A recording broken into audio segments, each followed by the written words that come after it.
winner yet. Polls have closed. Counting of ballot is still on as we speak, but the full picture is still not clear. We at DT India are bringing to you a 360-degree comprehensive non-stop rolling coverage of the US election results.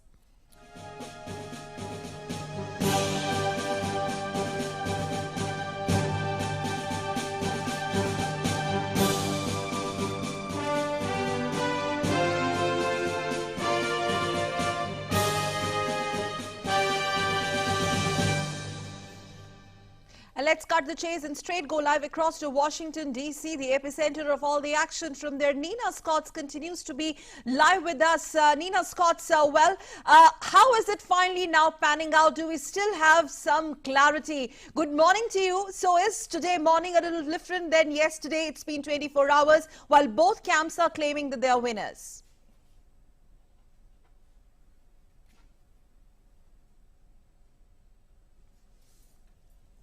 Nina, can you hear us?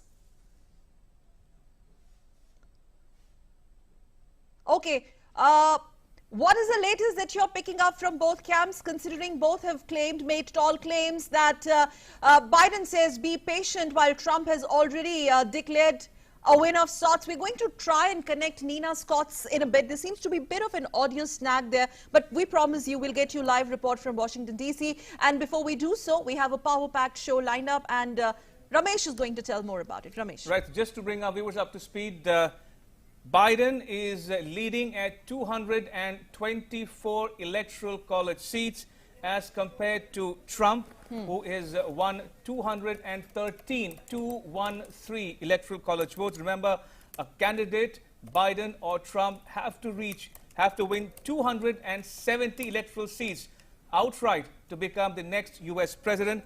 And this is the tally after counting of votes in 41 out of those 50 U.S. states and the District of Columbia. So this is the tally at the moment. Biden 224, Trump 213. And we'll get you all the latest from our reporters on the ground, including Maria in Washington, D.C. And our guest will be joining us very shortly. Yes, and first up, before we move on to all the action that we've lined up for you in this special show, let's take a look at the headlines.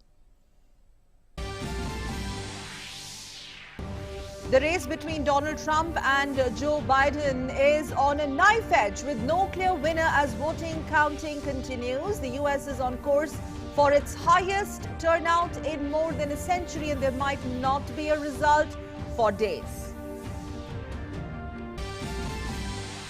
President Trump is so far projected to win 23 states, including Texas, Ohio, and must win Florida. He's outperformed pollsters' predictions. Biden could take Arizona, but is facing a much tougher fight than expected in Nevada.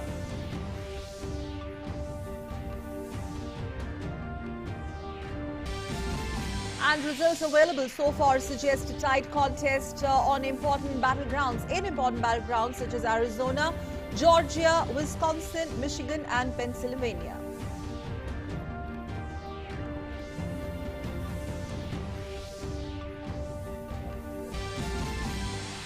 President Trump makes claims of fraud and says he will launch a Supreme Court challenge even though millions of votes are still to be counted. Biden says he's on track to win and that the counting will not stop.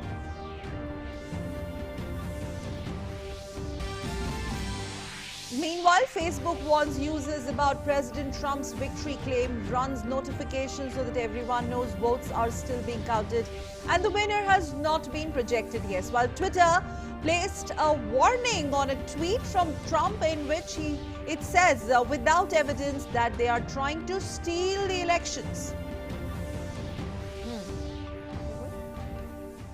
All right, let's go across to Nina Maria Potts, Washington, D.C. Nina, help us understand the latest on the results so far and the early leads. What sense you're picking up? What are the numbers? How do the numbers stack up?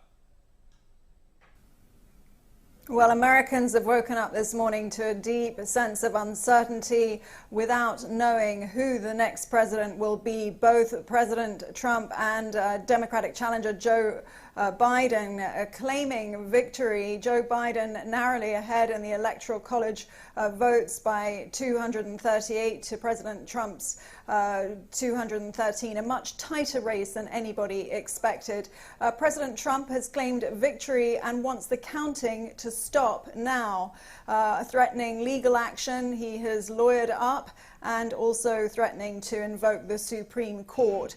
The area of focus right now is on three important states, main states: Wisconsin, where Joe Biden seems to be narrowly in the lead, Michigan and Pennsylvania. Pennsylvania took in its last votes at 8 p.m. on the final day of voting, Election Day, and it will turn in its results by Friday at 5 p.m. But even if these uncounted votes that President Trump is threatening to contest do take just a few days more, with legal battles shaping up, it may be that we do not get a definitive result for several weeks yet. Joe Biden striking a slightly more optimistic tone, asking Americans to be patient. He wants every vote counted. Yes. And Trump wants to move the top court, and he's made it very, very clear, either I win or I move to court. And I think he dropped that hint earlier in the day also. But how is America, by and large, both camps, irrespective of the political lines, really responding to this situation of uncertainty? The people out there, has this come on expected lines for Americans, this delay? Well, I think the big takeaway from this election is that the pollsters once again got it wrong. President Trump went into this election with a 1 in 10 chance of winning. Joe Biden was the clear favorite and had many more paths to victory and to the White House than Donald Trump. And yet, Donald Trump's message on the economy seemed to hit home with many Americans around the country. And I think what this result, as we look at the numbers, and in some places really neck and neck, and of course President Trump took the all-important state of Florida, where he was expected to lose elderly voters and also suburban women. He appears not to have done that, in fact made gains in Miami among Latinos. What this election reveals is that the split between Republicans and Democrats is almost 50-50, and we've seen a similar situation play out in the Senate, with a much tighter race than the polls suggested. Nina, what do we know about the turnout or voting percentage, and also how does it compare to previous elections? Well, we still aren't completely sure of the turnout, except to say that it is high. We will get some definitive answers on that a bit later, but Americans were very, very motivated to vote in this election, despite the fact that the sequence and the way in which the vote was organized through a pandemic which has crippled America.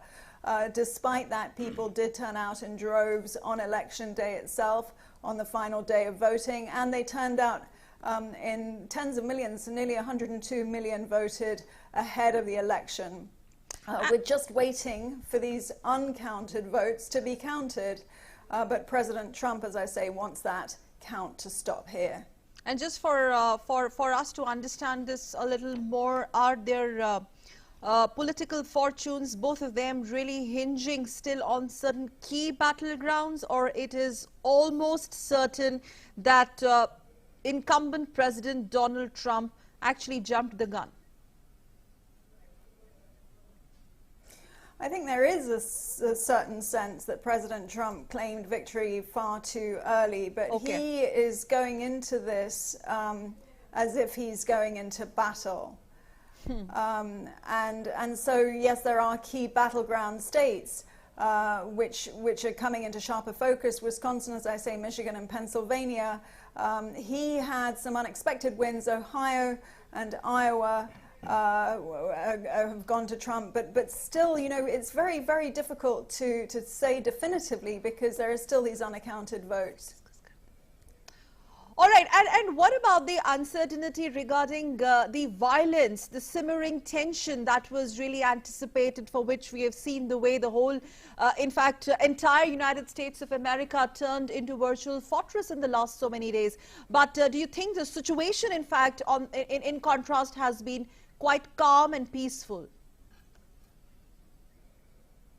Well, there's been an eerie silence on the streets of Washington, D.C., where tensions were definitely heightened and security was very much tighter in anticipation of protests. But the reason for any violence now has somewhat shifted. I think there was an expectation that if either side lost, then either Trump supporters or Biden supporters would come out to protest if the result didn't go their way. Instead, what we're looking at is the potential for violence if this election continues to be contested and if President Trump's camp does not back down. Nina, finally, when do we want to know in India, when do we expect a final clear picture? Because, you know, different sections of media, whether it's state media or private broadcasters in USA, have their own narratives and stories and rhetorics and battlegrounds and trends, some claiming Biden, some claiming Trump. But what happens next, really? Nina, what are the newspaper headlines like in the US this Wednesday morning? Can you give us a flavor of the newspaper front pages, if you will? Well, I mean, if I knew the answer to when we would get a result, I'd be a billionaire for sure. And the newspapers this morning, I would say, are slightly more cautious. The New York Times, the Washington Post, I think a little bit surprised by the results so far and extremely careful. I think yet again we've seen the polls getting it wrong. President Trump, although he's a little bit behind Biden, he still did a lot better than anyone expected. And I think what the newspapers this morning reflect is the fact that this country is deeply divided, but it's divided pretty much down the middle. All right, on that note, Nina Maria Potts in Washington, D.C., thank you once again for joining us on this special broadcast. Thank you for your time. Appreciate it.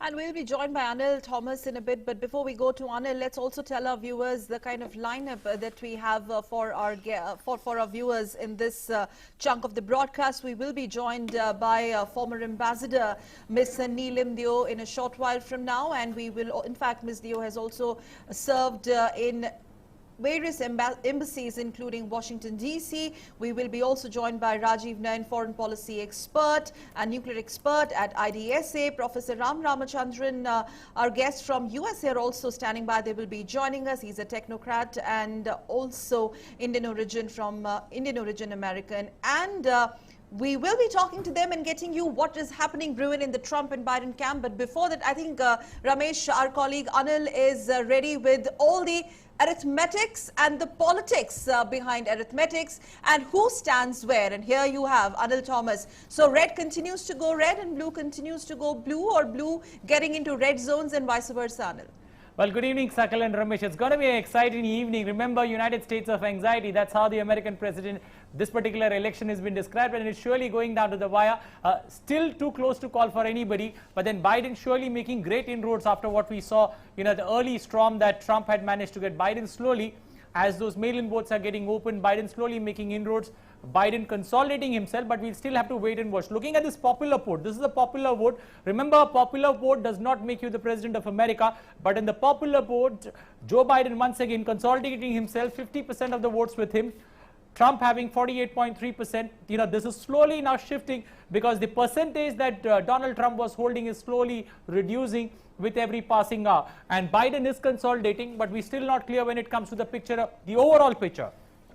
This is the industrial state, or the Rust state as it is called. Donald Trump clearly Minnesota, Michigan, Wisconsin and Pennsylvania.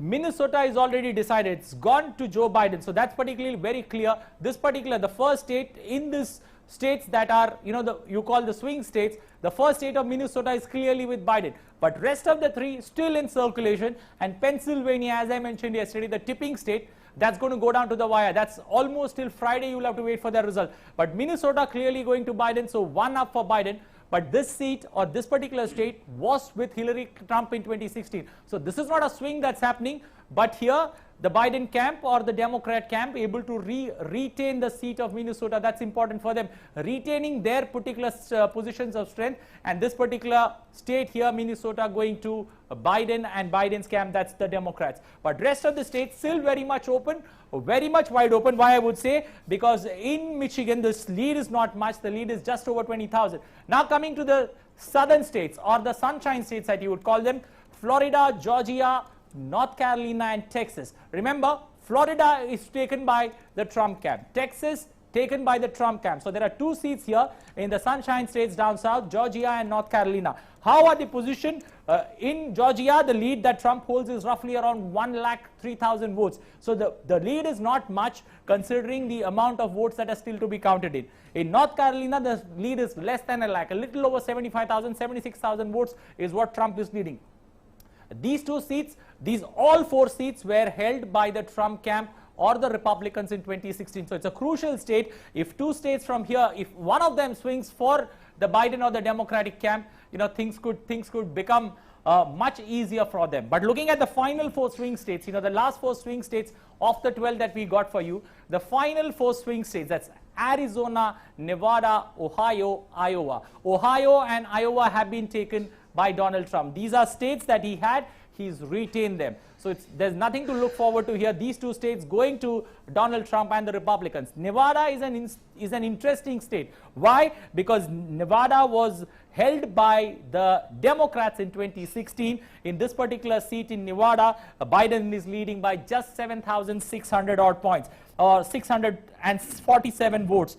But this particular seat of Arizona, that's going to be the opener, or that's where the Democrats are looking for the first blue mark to hit the red camp. And this particular seat is where Biden is now opened a lead of 1,30,000. And that could be the interesting seat, because if that particular state is won, 11 more seats or 11 more states or 11 more points or 11 more votes, let me put it that way, 11 more votes come into the Biden camp. And that's very crucial for the Democrats because they are looking for that landslide win. That's not happened. Why that did not happen, that's a cause of concern. But this is how the way things stand at this point of time. 12 swing states broken into 3 parts, almost 5 states being taken there at this point of time, but 5 generally swimming in Trump's favor or in the favor of Republicans. And surely this is helping the Trump camp bounce back in this particular election. Many said it's going to be one-sided, but the Trump camp or no pollster ever said that Trump is out of the race. That's the problem, because nobody called Trump out of the race, and this is why he's back in the business. Now look at the states that have called or the results that have come in. Florida, Texas, Ohio, Iowa, all 4 going to the Republicans. If you look at this particular state, Minnesota, this is the only state that's come to Biden of the states where results have come in. But this is a state that he held in 2016, or Hillary Clinton held it in 2016. So it's just retaining that position when it comes to the Joe Biden or the Democratic camp. Now let's look at the states that have not called, or the states where results have not come in. Michigan, Pennsylvania, Georgia, North Carolina. 4 states where all the 4 states, remember, all the 4 states were held by the Trump camp, and all 4 states they are leading. When you look at Joe Biden, he's still got Minnesota, Arizona and Nevada to look forward to. 3 states that the Biden camp is looking at, in which Minnesota was held by the Biden camp in 2016, but Arizona and Nevada, the 2 places, Nevada also in 2016 was held by the Hillary. So the only big inroad that they're going to look at is Arizona, where they're going to lead or whether they're going to make. But remember, it's a 1,30,000 vote call that they are ahead on. Things could still change, but we'll have to wait and watch for that to happen. Now looking at how this particular swing state of Florida, what happened in Florida, because Florida was a big game changer. Why I say Florida was a big game changer? Because right from 1964 to 2016, any candidate who's managed to win Florida is managed to get his ticket to the White House, except for 1992 when George H.W. Bush won the election. He was the incumbent president. He won the election. He won the state of Florida, but he failed to reach the White House. So that's why it's an important state, because this is winning Florida is considered to be the ticket to White House. In this particular election, Biden was hoping to win it. If Biden would have won this particular state of Florida, it would have been a landslide for the Democrats. That's what not happened. Trump has managed to retain it, as a result of which this particular election opens up. Now Trump has won it. It becomes a tight race for anybody to call, and that's where, you know, this particular morning when we were looking at Florida with keen interest, since Florida is not gone Biden's way, things have opened up in this particular election. Now let's look at the election campaigns. You know, finally it all boils down to the election campaigns. Where did it go wrong? Too early to call, but then, you know, where did it go wrong? Look at it, diametrically opposite when you look at the two camps. Why would I say that? Biden, he believed more in phone, and we even saw a video of Barack Obama calling up voters, asking them to vote, requesting them to request their family members also to go out and vote. So this was the strategy that Biden used, as compared to a Trump who was more on a knock-on-door kind of a campaign that he had, where he believed that his volunteers should go knock at the doors of people, tell them that they need to vote for Donald Trump. And even you look at his campaign trails that he had, it was more of, you know, a concert kind of a performance where he interacted with the voters directly and asked them to vote for him. So that was a big game changer for that. Whereas even in terms of ad spends, you know, purely if you look at a Biden campaign, Biden had almost 3 times the TV ad bookings as compared to Trump. So purely a strategy that would be discussed if things don't go right for Biden in this particular elections. But yeah, that's going to be interesting, especially considering the fact, you know, many expected this to be a cakewalk, or at least what the national and state poll surveys indicated, that Trump is going to have a tough time against Biden. But that's not the way it seems at this point of time. It's surely going to be interesting. I'll leave you one possible thought, you know. We are with you all through this election, but remember, this particular election is now going down to the wire, and it's too difficult to call. You know, I would still feel that you'll have to wait till tomorrow morning to see how things pan out. But it's going to be an election that's going to be, you know, worth waiting for, and it's going to go down to that final ball. Absolutely, right down to the wire, as you put it, Anil. Thank you so much for joining us with that elaborate presentation. Appreciate it. All right, time to bring in our guests on this special broadcast. We have 3 guests lined up. We have Dr. Rajiv Nayan. He is a foreign policy and nuclear expert who was with the IDSA, the Manohar Parrikar Institute of Defense Studies and Analyses in New Delhi. Professor Ram Ramchandran from New Jersey in the US is a technocrat of Indian origin, and will be joined shortly by Ambassador Neelam Deo as well. She is a former Indian ambassador who is currently the director of Gateway House, a public policy think tank headquartered in Mumbai in India. All right, welcome Dr. Nayan and Professor Ramachandran on this special broadcast. Good to have you on this show. If I can start with you, Dr. Nayan. Now, you are the foreign policy and nuclear expert on this panel for this hour. Now, from your vantage, what specifically would you be looking for in either a Trump 2.0 or a Biden, given your interest and you know, your expertise in nuclear issues as well as foreign policy? So how would you rate the two, Trump 2.0 versus a Biden, from your perspective, your vantage? Look, for India, I don't think whether it is Biden or Trump's continuance of Trump. I think we have to deal with both. Both have got some plus points and minus points. So we have to work on, consolidate whatever has been gained so far. And we have to look at the negative sides of both the candidates so far. If they become president, then how to manage it. Starting with the issue which have been raised in the media when Kamala Harris candidature was announced. Many apprehended that the coming of or the candidature of Kamala Harris will somehow radicalize Democrats administration's foreign policies towards India, and we will have to face tough times. I don't think it is going to happen. On nuclear issue, as you rightly pointed out, this is my area of expertise. We had apprehended when Obama came to power, and what did we see? Nothing happened. There is convergence in the perspectives of both the sides, and there is maturity in the polities. In fact, not only India, also in the United States. Both sides that we have to deal with each other. And I don't see any radical departure whosoever comes to power in the foreign policy realm. So I am quite confident we will deal with them. We'll deal with Kamala Harris, or we'll deal with Joe Biden. We'll deal with Trump. Trump is slightly known, unpredictable character, but we have started knowing about him. So we know Where will So be the essentially problem? what you're saying, Dr. Nayan, is bring it on, be it Trump 2.0 or Biden-Harris, we'll figure out, we'll find a way out. Yes, Fair because point. I just like to point out two issues. Sure. Generally, these two issues were flagged and generally pointed out by analysts in India and abroad as well. So one of the issues was CAA, Citizenship Amendment Act, which was continuously frequently cited. Look, the entire anti-CAA campaign was based on misinformation. People didn't know what this act is all about. They did not know at that time, they don't know now also. They have nothing to do with Indian minorities. So I think this kind of propaganda reached Kamala Harris, and she had made some statement at that particular point of time.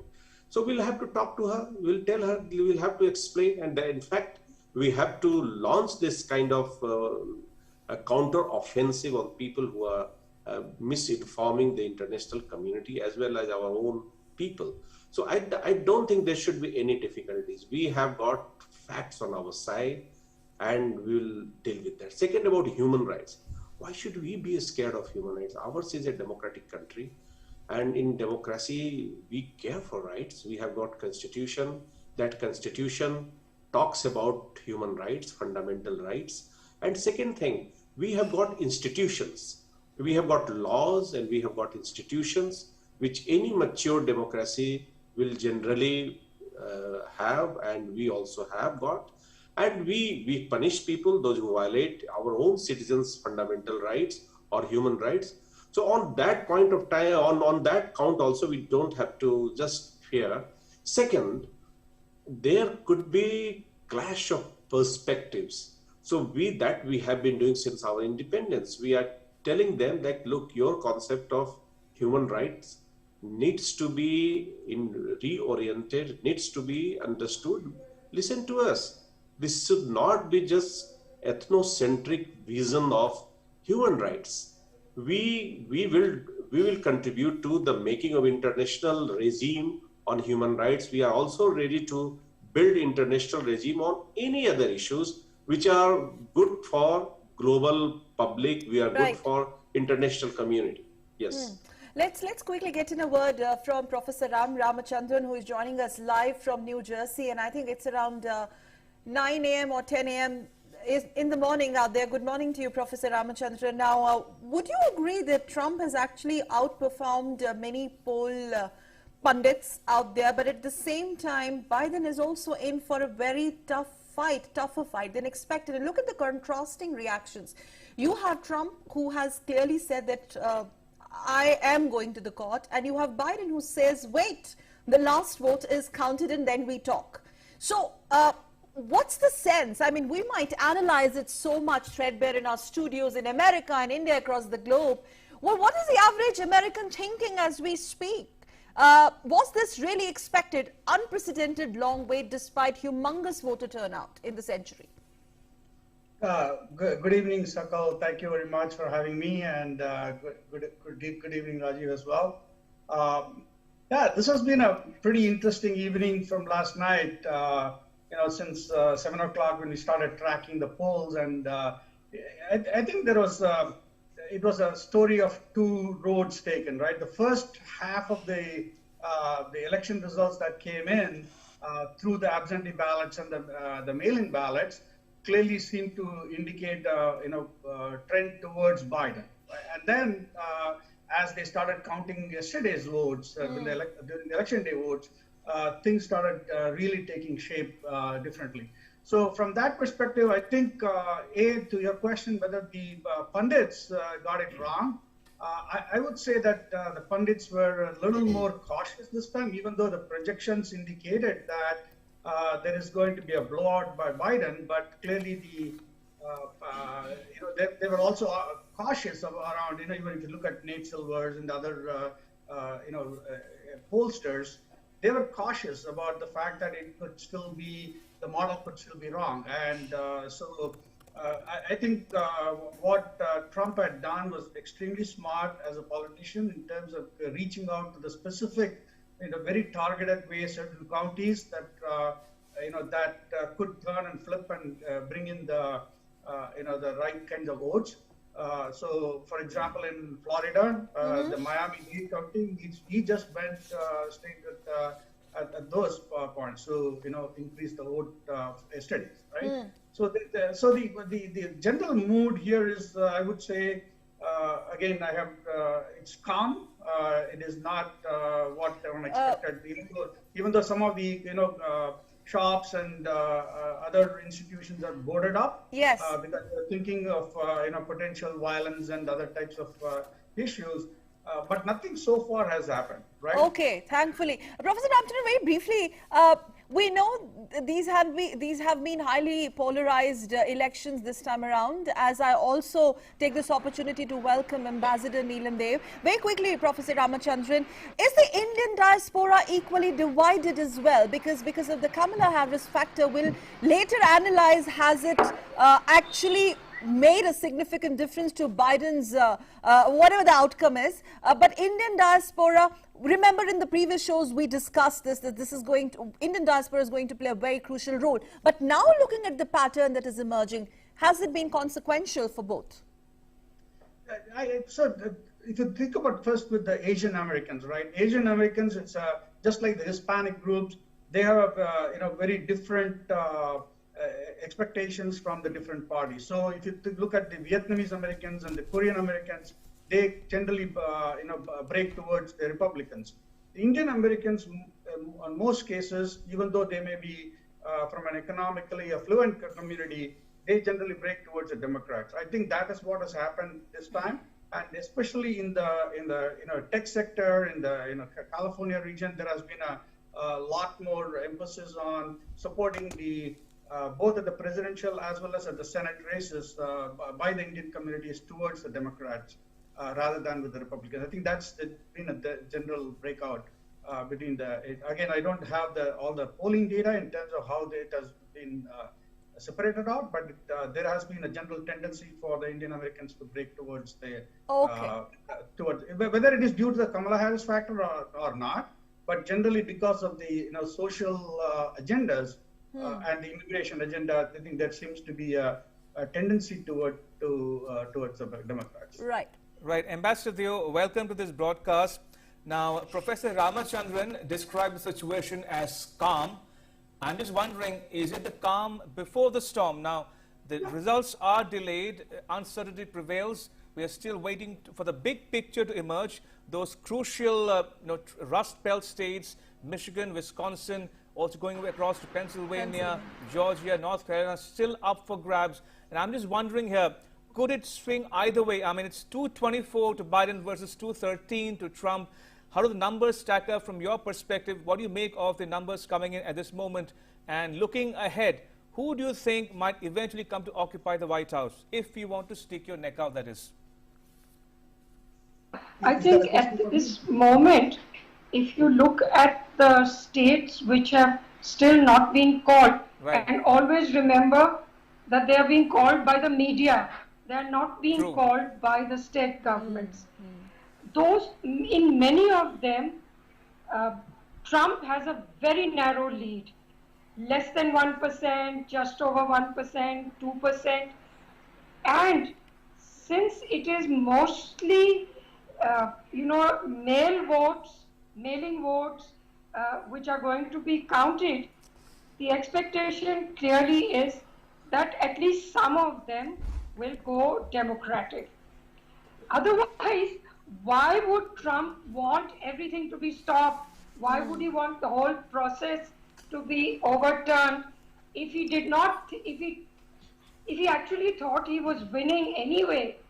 Why would he go to the Supreme Court, make all this tamasha, so to speak? So I would say that at this moment, Biden looks better placed. Okay. And that may explain why Trump is acting the way he is acting. On the other hand, it's an election, the margins are narrow, and it remains a fact that Trump has consolidated his base, and he has managed to increase the actual number of votes cast for the Republicans. So it has not been some kind of a blue wave and a Biden victory of the sort that the polls were predicting. So the polls are certainly have come out all wrong. But at this crucial moment, I think we have to examine why is it that Trump wants to stop the counting of mail-in votes. Right. Right. If I can also bring in Professor Ramachandran now. Professor Ramachandran, from your vantage, what do you make of the numbers coming in the sense that some people call it too close to call, others describe the legal uncertainty surrounding the election results. But in your perspective, how would you describe the numbers as they stack up right now as we speak? Would you say that it's an endorsement of Joe Biden or a referendum, so to speak, on Trump? Yeah, it's a very interesting question in terms of how things are will shape out. What I would say is that, to answer your first question, the impact is going to come from the mail-in votes, obviously. Mm-hmm. So if you look at this very specifically, votes in Michigan, I'm tracking Michigan and Pennsylvania specifically. Okay. There are in Pennsylvania, there are about 1.78 million votes that still needs to be counted, right? And currently Trump is leading by about 700,000 odd votes. Now the question is, out of this 1.78 million votes, most of them are in two primary, from a Democratic standpoint, two primary counties, Allegheny and one other county which is bordering New Jersey. Now, those two counties, there are very few votes still to come in. One of them, it is 70% done, so 30% remaining. In the other one, there is only about 10% of counting to be done.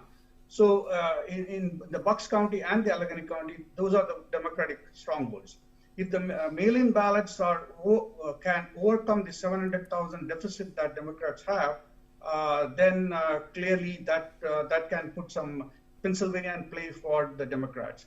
And if what people consider is Pennsylvania is the tipping point, and if the whoever wins Pennsylvania is likely to be in the White House. So the other aspect is the Michigan, right? Even in Michigan, there is very few votes to be counted, and some of them are from the Democrat stronghold. So I believe that Michigan will ultimately slip over to the Democratic side. But Pennsylvania is up in the air because a lot of the red states around red counties around those. So do you sense some sentiment of nervousness now? I mean, is that adequately clear? Right, ma'am also pointed out, Ambassador Neelam Deo, all that drama, quote unquote, or that dropping of hints, calling the elections phenomenal, alleging fraud committed by Biden, which was quickly, Professor Ramachandran, followed by a Twitter and Facebook crackdown on Donald Trump, the incumbent president, Pennsylvania. What I want to know from you, sir, is, in fact, we want to know from you, what exactly is the rule of the land there? He wants counting to be stopped because it suits him, but is that going to happen? And is that even wishing something which is constitutional in nature? Yeah, so this is Trump's strategy, and he has been at it for the last more than a month now, right? And so he has been laying out the foundation in terms of because he is the very acute reader of what politics is going to be and how it's going to shape up. So he had been laying out the whole aspect of mail-in ballots and how do you control the number of votes that are being either cast or being counted. So he has been laying the foundation, and with the Supreme Court Judge Amy Coney Barrett coming into play in the last couple of weeks, it just emboldens him a little more in terms of being able to control what it is. Now, constitutionally, there is absolutely nothing which says that you should stop counting at the end of the Tuesday after the first Monday in November. It doesn't. There's nothing in that stipulated. In fact, at one point, and that's the reason why even the vote ceremony happens sometime in January, so that there is enough time for all the votes and the ballots to be counted. Right. At one point in time, it used to be in March. Yes. And then it moved to January. Right. And during the early stages of the republic, when all the votes needed to be taken by horse buggies and by steamboats. So they had the inauguration ceremony in March, and that got moved up to January. Once the trains and planes and everything else, the electronic voting started. So there is enough time for people to vote. And if you look at the 2000 elections, it did not happen a day or 2 days after the election. The counting continued, and the final victory, even though it was done by the Supreme Court, it happened several weeks later. So constitutionally, there is nothing binding that it has to be declared by a particular date. All right. Right. Dr. Nayan, when you talk about India-US ties, as somebody who is a keen follower and practitioner of foreign policy and nuclear security policy in particular, let's talk about the third T in the triad, that's technology. And from your perspective, are we on a firm footing going forward on technology issues that straddle a number of areas, transfer of technology in particular in defense and security? So are you hopeful of new ground being broken going forward as well? Look, we have entered into a new kind of relationship. We have elevated the relationship. Now we are no longer just demanding technology. We are saying that let us do it together. And now this is GTDI, which you have just mentioned. This is the new paradigm. This is the new paradigm when we can develop, or we should have R&D programs together, and it should work. And I don't think there should be any difficulty with either of the regimes or either of the administration which comes to power. So I don't think there is going to be any difficulty. Now our new Prime Minister's Make in India program. Now India wants to become a manufacturing hub, and it has to work for that. And it has to do investment in infrastructure. Just what you are describing, Trump 0.1, or now you are saying Trump 0.2. Even in the Trump administration, let us forget about Trump 2, whether it comes into actuality or not. Even during the Trump administration, actually we could not reap the benefit of means US-China battle or US-China trade war. The benefits went to some other places. It went to even Vietnam. We could not capitalize it. So now we have to look for new avenues. And whosoever becomes the president, we should be hopeful, and we will work it out that we will have a new kind of relationship on the technology front. Emerging technology is coming, and emerging technologies are based on computing. It is based on biotechnology. It is based on sensors. So in all these areas, there is much scope for both the countries to work together. But I would like to make some comments on the electoral process of United States. I have also been following very closely, and some of the questions which you raised to our other guests. So I would also like to answer that if you permit. Sure. Okay, now you have given me the permission. So you don't need permission. Please go ahead.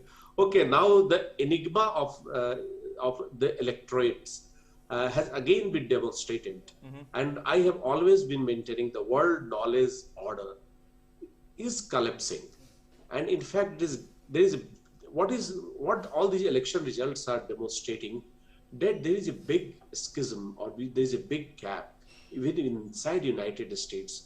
There is one suave, sophisticated, educated Americans, the elites, and there is another class, working class, basically American white working class, rural-based people, who are not being understood by all the media or all the knowledge system. I'm not just accusing media, even by those who are trying to understand the electoral system. Even conservative newspapers like Financial Times and others, even Fox News, all were predicting that there will be win of Joe Biden, and there will be landslide. So this landslide has been simply denied. Okay. There is a possibility that Biden I'm sticking my neck out. Okay. And I am predicting that Biden may win. Why I am saying so? Okay. Because in last 6 to 7 hours, things have changed. After the counting of postal ballots, postal Okay. votes, Biden seems to have been taking the lead, and he is narrowing the gap. 3-4 hours ago, when Trump came out and gave his speech, he was looking confident and he was also sounding sarcastic. Yes. But it has changed. The body language has changed. Now he's completely nervous. He knows because the way Wisconsin has slipped down. Now it is just 0.7. Now it is 0.7% lead for Biden. Earlier it was more than 4% lead for Trump. Even Georgia, the narrow lead of Trump is continuing, but it is still narrow. We have to remember Pennsylvania. I don't know.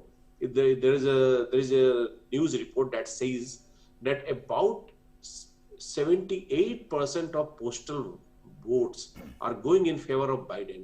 If this trend continues, if this is true, it is in New York Times story. If this continues, then there is trouble for Trump even in Pennsylvania. If that trend is continuing. Similarly, in Michigan, now in Michigan, Biden has taken 0.5% lead. Earlier in the morning, it was 8% lead. When 66% of votes were counted, it was 8% of lead. And now, after a counting of 87% of votes, it is about 0.5% lead for Biden.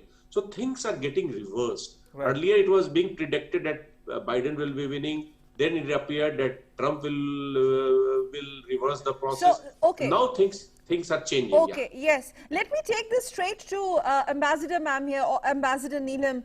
Do you agree or disagree with Dr. Nain there? Because a very strong points made by him there. He feels that it could be Biden. Well, it could be anybody's guess, ma'am, but you've also served in Washington, D.C. What's the sense that you are getting without really speculating much? Because you know all the betting, the bookies are betting that Biden will win. Okay. If the counting process proceeds smoothly as it should. If, on the other hand, Trump is able to interrupt this process, bring the courts in, then of course it becomes a different game altogether.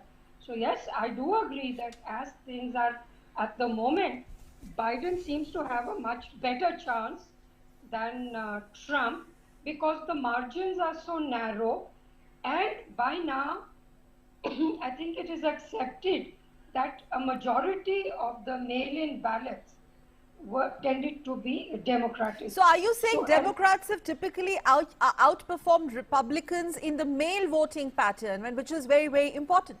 Yeah, that was part of the strategy of the Democratic Party, which constantly asked its supporters to vote early, use the mail-in system, and in fact, you notice that even in their own campaigning, former Vice President Biden and Kamala Harris both maintained social distance. They all wore masks.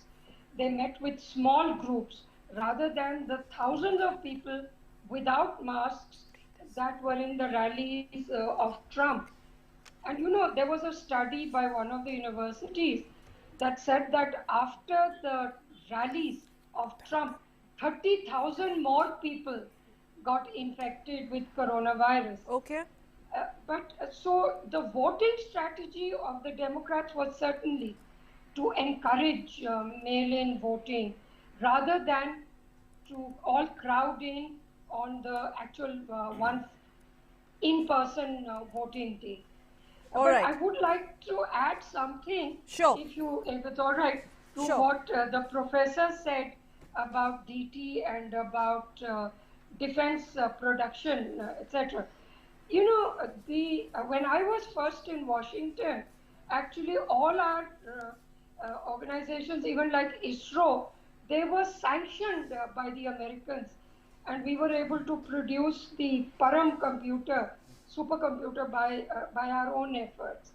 Since then, the American administration, our relationship has improved so much that they have changed their legislation to enable much more access to technology and to remove all manner of sanctions. So some of the limitation has been on our side. Okay. We have not been able to absorb this technology which we can buy. It is not a gift, we have to buy it. The other thing we have to always remember is that in the most sophisticated weapon systems, no countries share that technology. Okay. They secure it, they save it, they protect it so that they can sell the whole system. And you know that our purchase of weapon systems from America Okay. has gone up from less than $2 billion to over $20 billion. All right, we will leave it there. Many thanks, Ambassador Neelam Dev. We'll have to see whether there's going to be reset sort of situation or template post results, whichever way they go. As Dr. N earlier mentioned, that we are ready for anyone, whosoever comes to power. Bring it on. And before I hand it over to my colleague Ramesh, let me quickly thank our panelists in this particular part of our show. Former Ambassador Neelam Dev, who has served in Indian embassies in Washington, D.C. as well. Dr. Rajiv Nayan, foreign policy and nuclear expert at IDSA, and also Professor Ram Ramachandran, technocrat and Indian American origin. They're in fact joining us live all the way from New Jersey. You will continue to stay with us in our next 1 hour as well. But meanwhile, all of you, thank you so much. Ramesh. Right, and that's a wrap on this segment, but the special broadcast continues here on DD India. Don't forget our hashtag Race for White House, and we leave you with visuals of a mariachi band performance by an immigrant rights group in Los Angeles who played as voters cast their vote in Los Angeles. Thanks for watching. Bye-bye.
Namaste land. مرحبا إلى الهند. Salam India. Namaste India. Namaskar Bharata.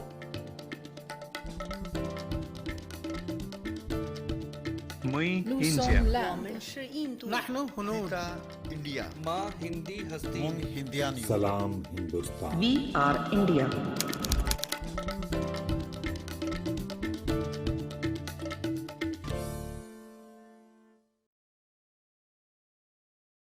DD free dish, Bharat की एकमात्र free DTH service. अब देखिए आपके अपने पसंदीदा channel DD news channel number 1 पर, DD national channel number 2 पर, DD Bharti channel number 60 पर और डीडी इंडिया चैनल नंबर 84 पर। डीडी फ्री डिश, मनोरंजन का संसार सीधे आपके द्वार।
दिवाली अपनों के लिए जगह बनाओ, खुशियों के लिए जगह बढ़ाओ।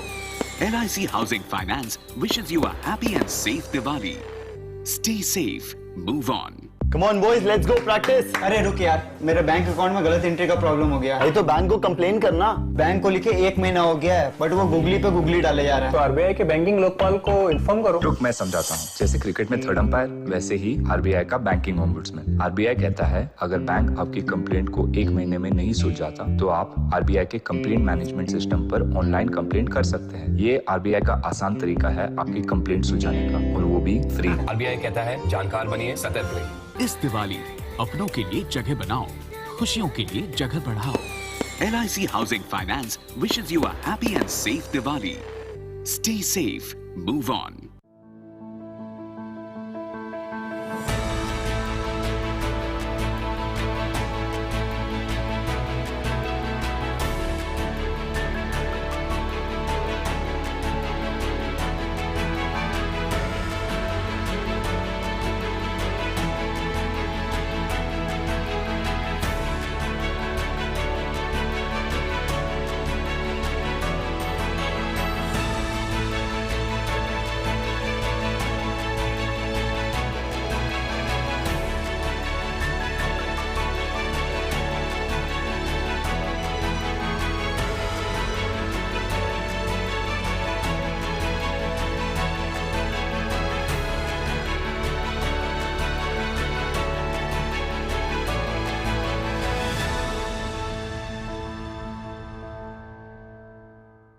इस दिवाली अपनों के लिए जगह बनाओ, खुशियों के लिए जगह बढ़ाओ। LIC Housing Finance wishes you a happy and safe Diwali. Stay safe, move on. Hi mom, फिर से शॉपिंग? बाबूजी, आपने इसे बिगाड़ के रखा। लिमिट में करो तो कुछ बुरा नहीं होता है। बिना लिमिट शॉपिंग करेगी आपके कार्ड पे ऐड ऑन जो है। मैंने तो कार्ड पे लिमिट सेट कर दिया। अच्छा, इसके फायदे ये हैं कि रिस्क कम हो जाता है, और अगर फ्रॉड भी हुआ तो तुरंत बैंक को बोल दीजिए, नुकसान कम। दादू, hey. नेक्स्ट टाइम ये pink dress. You are the limit. Limit तो सेट है। आरबीआई कहता है जानकार बनिए, सतर्क रहिए। इस दिवाली अपनों के लिए जगह बनाओ, खुशियों के लिए जगह बढ़ाओ। LIC Housing Finance wishes you a happy and safe Diwali. Stay safe, move on. और इस गीत के बाद छाया गीत और India radio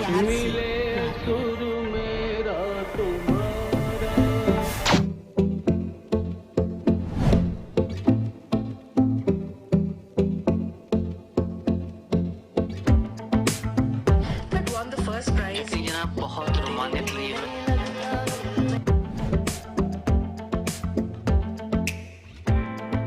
Ahead of the trade negotiations that are stated, दिवस के साथ-साथ it has undergone 9 revisions.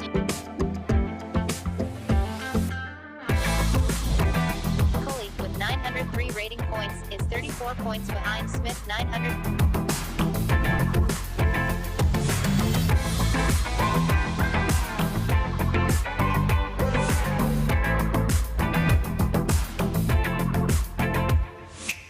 This is All India Radio.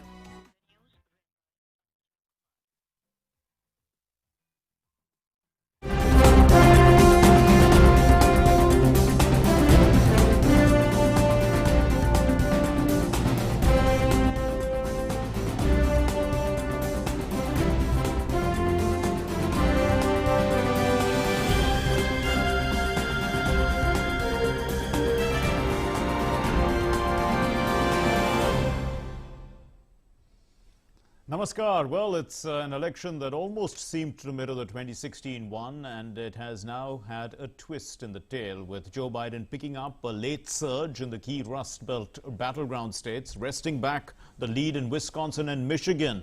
And we have only about 6% of the vote left to be counted. So almost all the votes, in fact, being counted through the postal ballots, they seem to be favoring the Democratic ticket, and it is adding up to that magic figure of 271 for 273 actually it's gone to without Michigan, I beg your pardon, with Michigan and without Pennsylvania, North Carolina and Georgia for the Biden camp.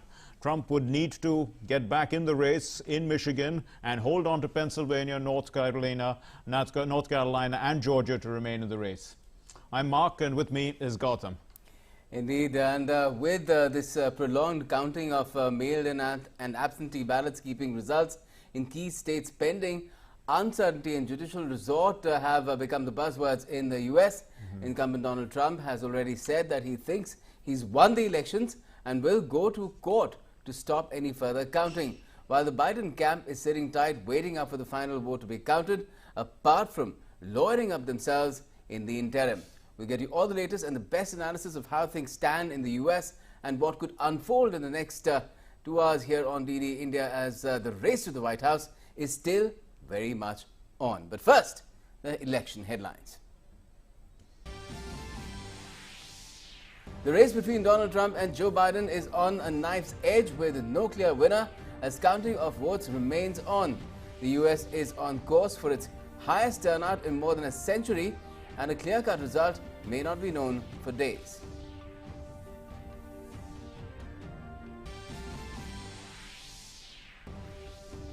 Well, President Trump is so far projected to win 23 states, including Texas, Ohio, and must win Florida. He's outperformed pollsters' predictions. Biden could take Arizona, but is facing a much tougher fight than expected in Nevada.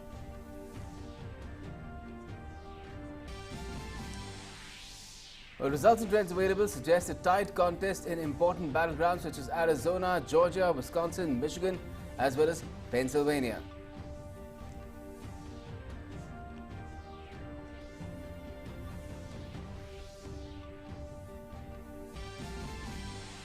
President Trump makes claims of fraud and says that he will launch a Supreme Court challenge even though millions of votes are still to be counted.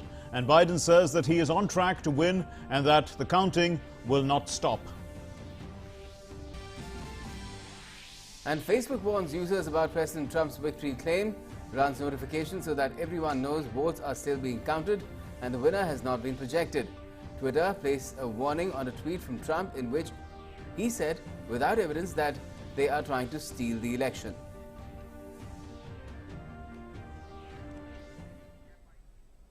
Well, and before we head into a marathon analysis of the US polls, let's take a look at what's making headlines across the country.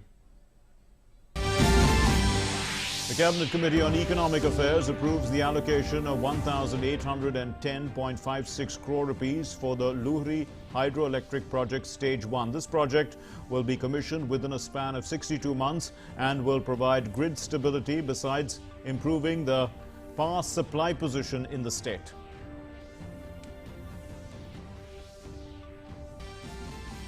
The Union Cabinet also approves an MOU between India and Israel for healthcare and medicines. It facilitates exchange of pharmaceuticals, medical devices and physicians. There will also be increased cooperation on climate hazard assessment and control.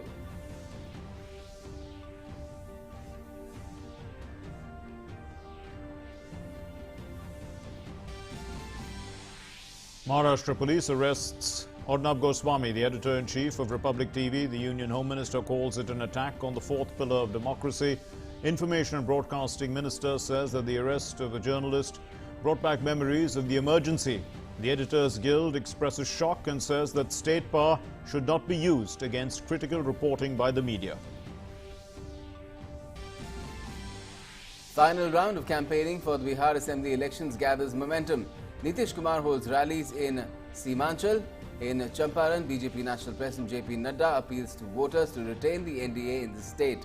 Grand Alliance leader Tejaswi claims victory even before last phase. At a rally in Araria, Rahul Gandhi targets EVMs again. Dates for the 1st District Development Council elections in Jammu and Kashmir announced. Polling to be held in 280 constituencies in 8 phases from the 28th of this month. Refugees from Pakistan to exercise their franchise for the first time in 70 years.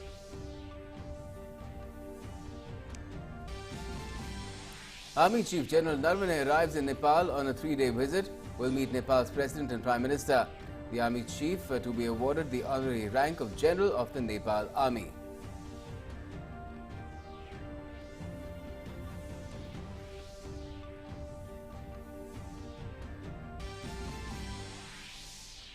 India test fires an enhanced version of the Pinaka rocket system from Chandipur. The multi-barrel rocket launcher will replace the Mark 1 Pinaka rockets developed by DRDO Pune. The destroyer Ranvijay, frigate Shivalik, offshore patrol vessel Sukanya, fleet support ship Shakti and submarine Sindhuraj participate in day 2 of the Malabar exercises in the Bay of Bengal. And let's introduce you to our guests then for our show today. We have with us Ambassador Neelam Dev, is a former senior diplomat and director of Gateway House, a think tank, also former consul general in New York between 2005 and 2008. We also got Dr. Mohan Kumar, Chairman RIS, think tank in Delhi, former Indian ambassador to France, also an author. Yes, and we have Rajiv Nayan, is a foreign policy and nuclear expert, a senior research associate at the Manohar Parrikar Institute of Defence Studies and Analysis. And we've also joined by Professor Ram Ramchandran. He's a well-known technocrat and Indian origin American as well. Welcome to you all. If I could come to you, Dr. Mohan Kumar, first and ask you about your first impressions now that we have seen how this battle has gone between primarily Trump and Biden, and how it's in suspended animation, so to speak. First observation is that the American pollsters will have to take important lessons. I mean, you can do this once, but you can't get it wrong again and again. Number of polls talked of leads and landslide wins, so it's obvious now it's a tight race. The second observation that I would like to make is that we thought this was going to be a referendum on his management of the coronavirus, but it seems to me at least his electorate has given him a wide pass on this one. I think they have accepted wholesale his argument that this is a virus from China over which nobody had any control, and therefore I believe the polls which said the two important factors which made a difference in these elections are economy and race. So that is basically my preliminary observation on outcomes so far. I suspect we will have a long wait because he has, I think, got 238, but it seems to me at least Pennsylvania we will not know for a while. So it will have to be a long wait. But whichever way it goes, I think it goes without saying that we are looking at an America which is deeply divided and terribly polarized. Thank you. Well, and before we continue with our discussion and bring in our other guests, let's take a look at this particular story. Be it pollsters or punters, they just didn't see this coming. Now, the election night has turned into dawn and beyond the next day on the US coast, the East Coast. But a clear-cut outcome to the presidential mega battle between Donald Trump and Joe Biden is nowhere in sight. Projections remain too close to call, with key battleground states like Pennsylvania and Wisconsin far from delivering their verdict as millions of postal ballots remain to be counted. Biden has displayed a self-assured patience despite being down in the state contests. In fact, he has emerged as a winner there in Wisconsin and in Michigan. But Trump has declared himself. What has happened is that Trump has declared himself winner, saying he'll go to the Supreme Court to stop the tabulation of yet to be counted votes. Let's get you more in this report.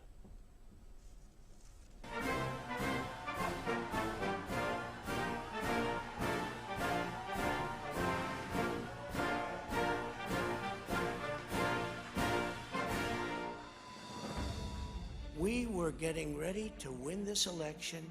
Frankly, we did win this election.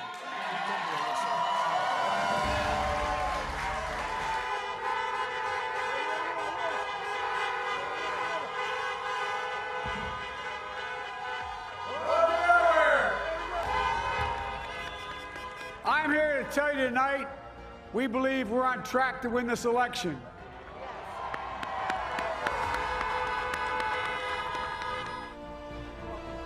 In the race to get on the live stream, there's a lot of activity, and that's really how we envision this, you know, to just continue to work and work and work until it all gets done, and that's what we're doing today. So at some point today, we'll be back out with additional numbers, and we just wanted to we felt that we should come out and tell you, because if some of you didn't know about the update that we did do early this morning. Thank you. Has the state legislature allowed early processing or early counting? Will you be finished by now or soon? It certainly would make a difference.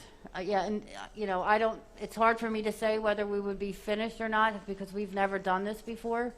But certainly, any little bit would have helped. Yes, absolutely.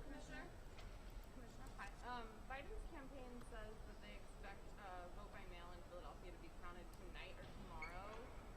Do you expect that to be the case? We're doing the best we can to get that count done as soon as possible, and it's going to be accurate. Are you doing anything different with the ballots that come in post-election day? Are you segregating them? Are you treating them any differently than any other ballot?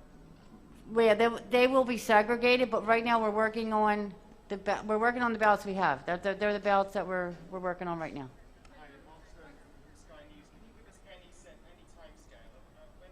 At some point today, we'll be back out and we'll update the numbers and we'll let you know when that's going to be. But can you give us any scale of when you think you'll be done, finished? By the weekend? We'll be done as soon as we're done. We want to make sure that every vote that is legitimately cast and is good, it gets counted. That's what normally happens in elections. People vote, we count the votes, and then there's a winner and there's a loser. That's what's going to happen. We're going to count the votes, and we're going to end up at the end. But it's going to be accurate, and we will continue to give you information as it becomes available. We got into that report earlier to get you an update, which was live from Philadelphia about the count, and that count is still on. And as the lady there was saying, that it will be on till the time the last vote is counted. That's how it's supposed to be. And Philadelphia, for your information, is the largest city in Pennsylvania, which is key, if not the most key, battleground state right now in the U.S. elections, the presidential race. Indeed, and in fact, there seems to have been a stoppage of vote count there for some reason, and that's what she was talking about.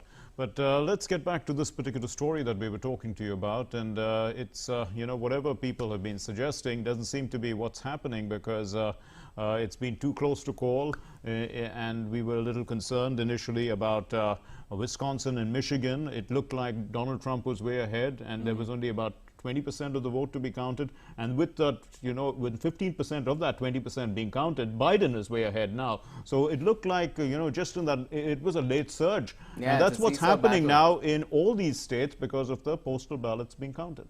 Oh yes, and definitely, and that has led to this room for questioning the legitimacy of the postal ballot as well, which Donald Trump has done. Let's take a look at that report that we're playing out for you.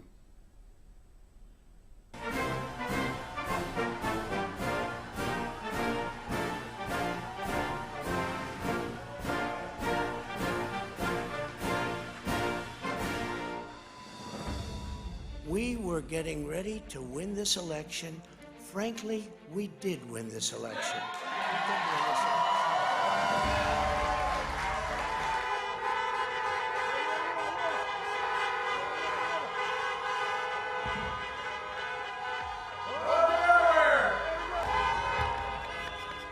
I'm here to tell you tonight, we believe we're on track to win this election.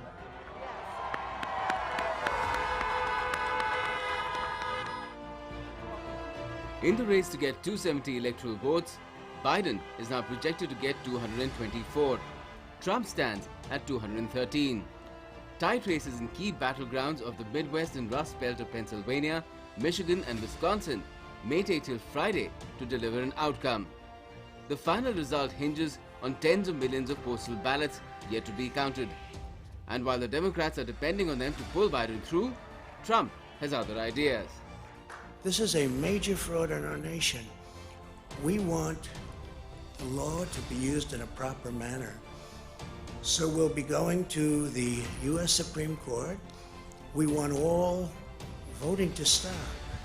We don't want them to find any ballots at 4 o'clock in the morning and add them to the list, okay? What grounds will the Trump camp use to question the legitimacy of the yet-to-be-counted votes remains unclear. Biden's clear refrain was that he'll wait for the last vote to be counted. We're going to have to be patient. until the hard work of tallying the votes is finished. And it ain't over till every vote is counted, every ballot is counted. It's not my place or Donald Trump's place to declare who's won this election. That's the decision of the American people. But I'm optimistic about this outcome. It also remains a toss-up when it comes to legislative control. All 435 seats in the US Congress went into concurrent polls along with a third of the 100 seats in the Senate. Senate Republicans and Democrats traded losses. While Republican Senator Cory Gardner was defeated in Colorado by former Governor John Hickenlooper, the win was offset by the loss of Democratic Senator Doug Jones in Alabama, as veteran Republican Senators Lindsey Graham and John Cornyn fended off Democratic challenges in South Carolina and Texas. Uncertainty about the outcome remains the only certainty, putting America on edge. Voters turned out in record-breaking numbers, expecting a clear outcome, and in its absence, restlessness and tension builds up even in the streets outside the White House.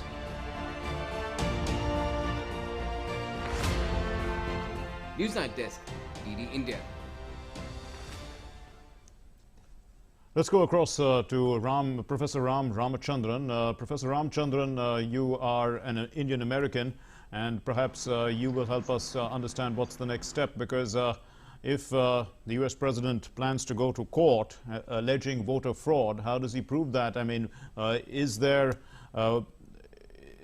enough evidence technically that, that can be alleged that a voter fraud has taken place because of early voting, or perhaps late counting, in a sense, counting of votes that have come in after the date of election? First of all, thank you very much. I'm not sure if there are actual evidence in terms of voter fraud, be it in terms of misplaced ballots or ballots being counted multiple times. I don't, or duplicate ballots by an individual. I don't know whether there is, historically, there has never been, such a large case of fraud. And so the question may be more in terms of technicality as to when and how the counting needs to stop. And there are very few, indications from a constitutional standpoint to say that, the counting needs to stop at this point in time. And so I'm not sure what specific tack the Republican Party will take to the Supreme Court to stop the counting, because that's all they can do right now. But that has always been their strategy to say that, this is fraught with, fraud and, misuse and so on and so forth. And so the question of being able to prove it in a court of law will be a little bit of a challenge, I would say. And other Republican, state Supreme Courts have also thrown out such what's your personal view, Professor Ramachandran, about postal ballots? Are they foolproof? They are foolproof to the extent that they have been used for a number of years, right? For the past 40, 50 years, especially for people who are posted outside, the war veterans who have been posted outside the U.S. They have been using mail-in ballots. There's no difference than the typical postal ballot that is being deployed right now due to COVID-19. And so they have had very, very minuscule percentage of quote-unquote fraud in the mix. It has never been proven or shown. Okay. Yeah. Okay, let me go across to Ambassador Neelam there on this. Ambassador Dev, if I could ask you, in terms of even the legal recourse, how will it really go? Because it's not really certain whether the Supreme Court can be directly approached in the US. That's the federal court. And Trump indicated that when he addressed people there at night. But do we have a clear understanding of how this might really work? Actually, I don't know the full process, but normally in the US, people have gone to local courts or to the state court and not directly to the Supreme Court. So I think that Trump's actions would seem to be of a person who is afraid of losing at the moment. He's acting nervously, he's acting impulsively. And he certainly feels that he has the Supreme Court on his side, especially because of the new justice that they have just sworn in. Excuse me. So I want to say that as your other panelists pointed out, there have never been any specific or large-scale problems with mail-in voting in the past, and in fact, President Trump himself has used mail-in voting. So now it is merely a ploy, a strategy, if you like, or whatever, to stop the counting somehow, because he's afraid that some of the states which have not yet called will go to the Democrats. But we must remember that what happened, the way it is supposed to proceed is the Secretary of State of each state calls out the winner. They have selected their electors. Then sometime in the middle of December, I think it's 10th December, the electors actually then vote for who is to be the president. So it is incredibly premature for Trump to be claiming that he has been re-elected as the president. The United States does not have a direct election of its president. So his intention is clearly to muddy the whole situation as far as he can. It's also his style. This is the way he always proceeds, by throwing out all kinds of things, putting out 40 tweets in an hour and just trying to confuse things. But I think that the judicial system in the United States has shown itself occasionally going wrong, but mostly an admirable set of procedures applies. Mr. Nayan, you're a foreign policy expert. How would you see, the Donald Trump basically, when he projected himself as the winner, it seemed to suggest, that he had a sizable lead in many of these states which are now moving the other way. And perhaps he may have had a genuine reason to say so. So what would you think, Mr. Nayan, about whether that projection had any ulterior motive? Look, we are talking about the American electoral system. At the same time, we must also admit the American electoral system has got so many problems. There are several constitutional ambiguities, and these constitutional ambiguities may be exploited by one of the parties. I think just now Trump is aiming for that. It seems he is sensing that there is some danger. When the counting started, Biden was a favorite. He was a favorite of all the opinion polls, which I always generally call it the global knowledge order. The global knowledge order favored a Democrat candidate, and he in fact targeted, and he appeared just denying the space to that order. He started in fact targeting that order, and he started leading. Unexpectedly, unpredictably, he started doing very well, and he sounded very confident. But what happened? What I think there are reports coming that late our mobilization by Democrats in some of the areas, like in Nevada, where there is a very close, tough contest, and because of that, the polling hours were delayed, and people voted for very long, and even after the last hour, like closing hour of the election. Yes. So this country, it happens in our country also. If you are standing in the queue, then you are generally allowed to vote. So I think that happened. But what reports came that in especially blacks were mobilized in several of the constituencies, and because of the reason, the Black Matters, all this campaign which went on for months, and we seemed favoring Democrats. So I think that kind of mobilization unnerved Donald Trump, and that mobilization on both sides. Late hour mobilization by that Democrats. Mobilization on both sides, and he was raising the question that this is laws are being violated, rules are being violated, people are being allowed to vote, Yes. there is cheating.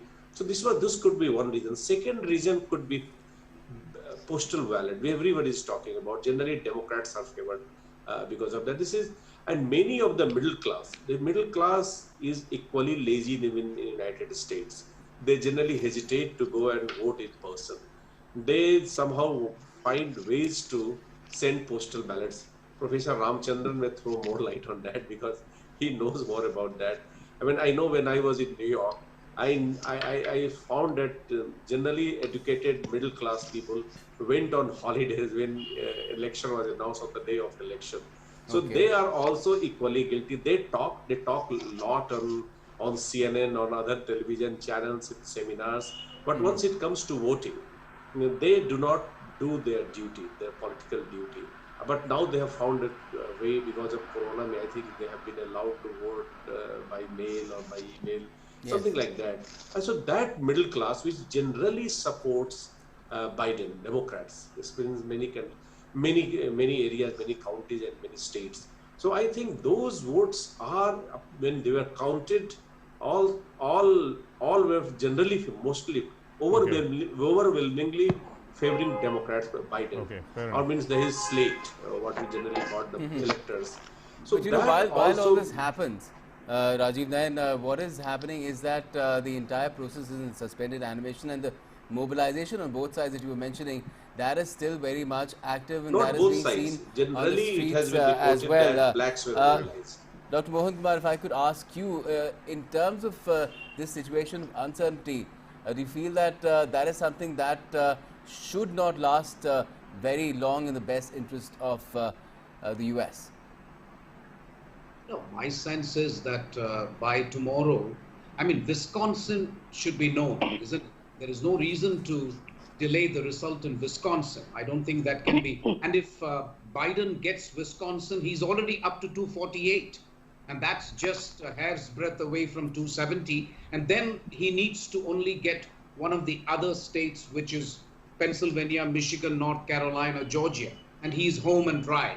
I think the problem is if Joe Biden fails to win Wisconsin, then we are heading towards a long night or a long period in which, because Pennsylvania, it seems to me, will take time. It's obvious it will take time. I think one of the things about postal ballots, I mean, I think a number of comments have been made by other panelists. I'd like to react to it by saying this is not a normal period, because I don't think in the United States they've had 100 million people voting before the election day. This has never happened in the US. So they don't have the resources to tackle so many postal ballots. That's problem number one. Problem number two, for how long after 4th of November do you wait for the ballots to come in? The technical rule is that as long as the person has posted the ballot on 3rd November, you are supposed to accept it, no matter when it comes. It could come within 3 days after the election.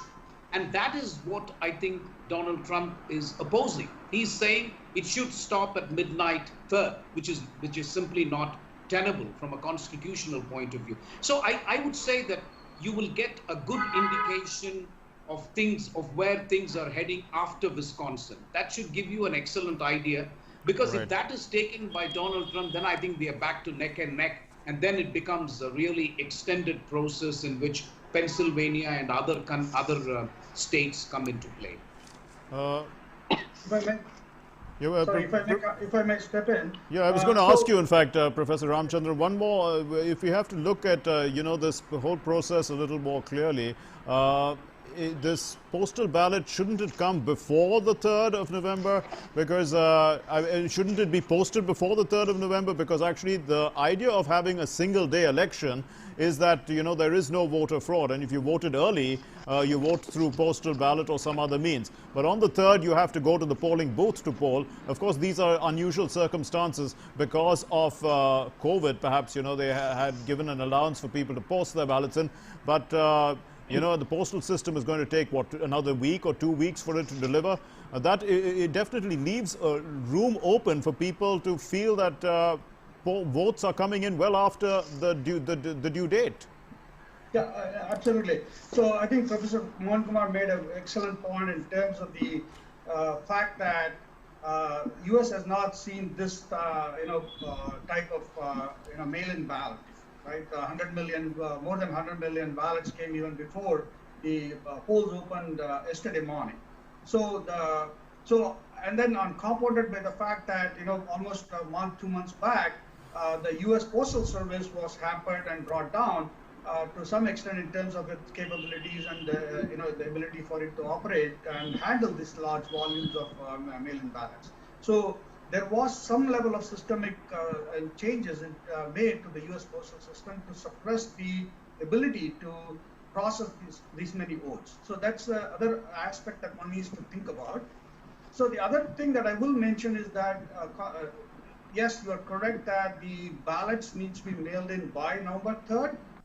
However, it varies from state to state in terms of some states have a stipulation that the ballots need to reach by November 3rd. In some cases, they can say it just needs to be postmarked by November 3rd. So they will still have time to process the mail-in ballots even after November 3rd. So it varies from state to state, even sometimes even to counties, right? So if you look at Nebraska and Maine, they have certain districts which have a very different pattern in terms of how they look at electoral college. So that's an important aspect of looking at this in a very federated form of government and able to process the information in different formats. I think that's an important aspect of looking at the U.S. Election process.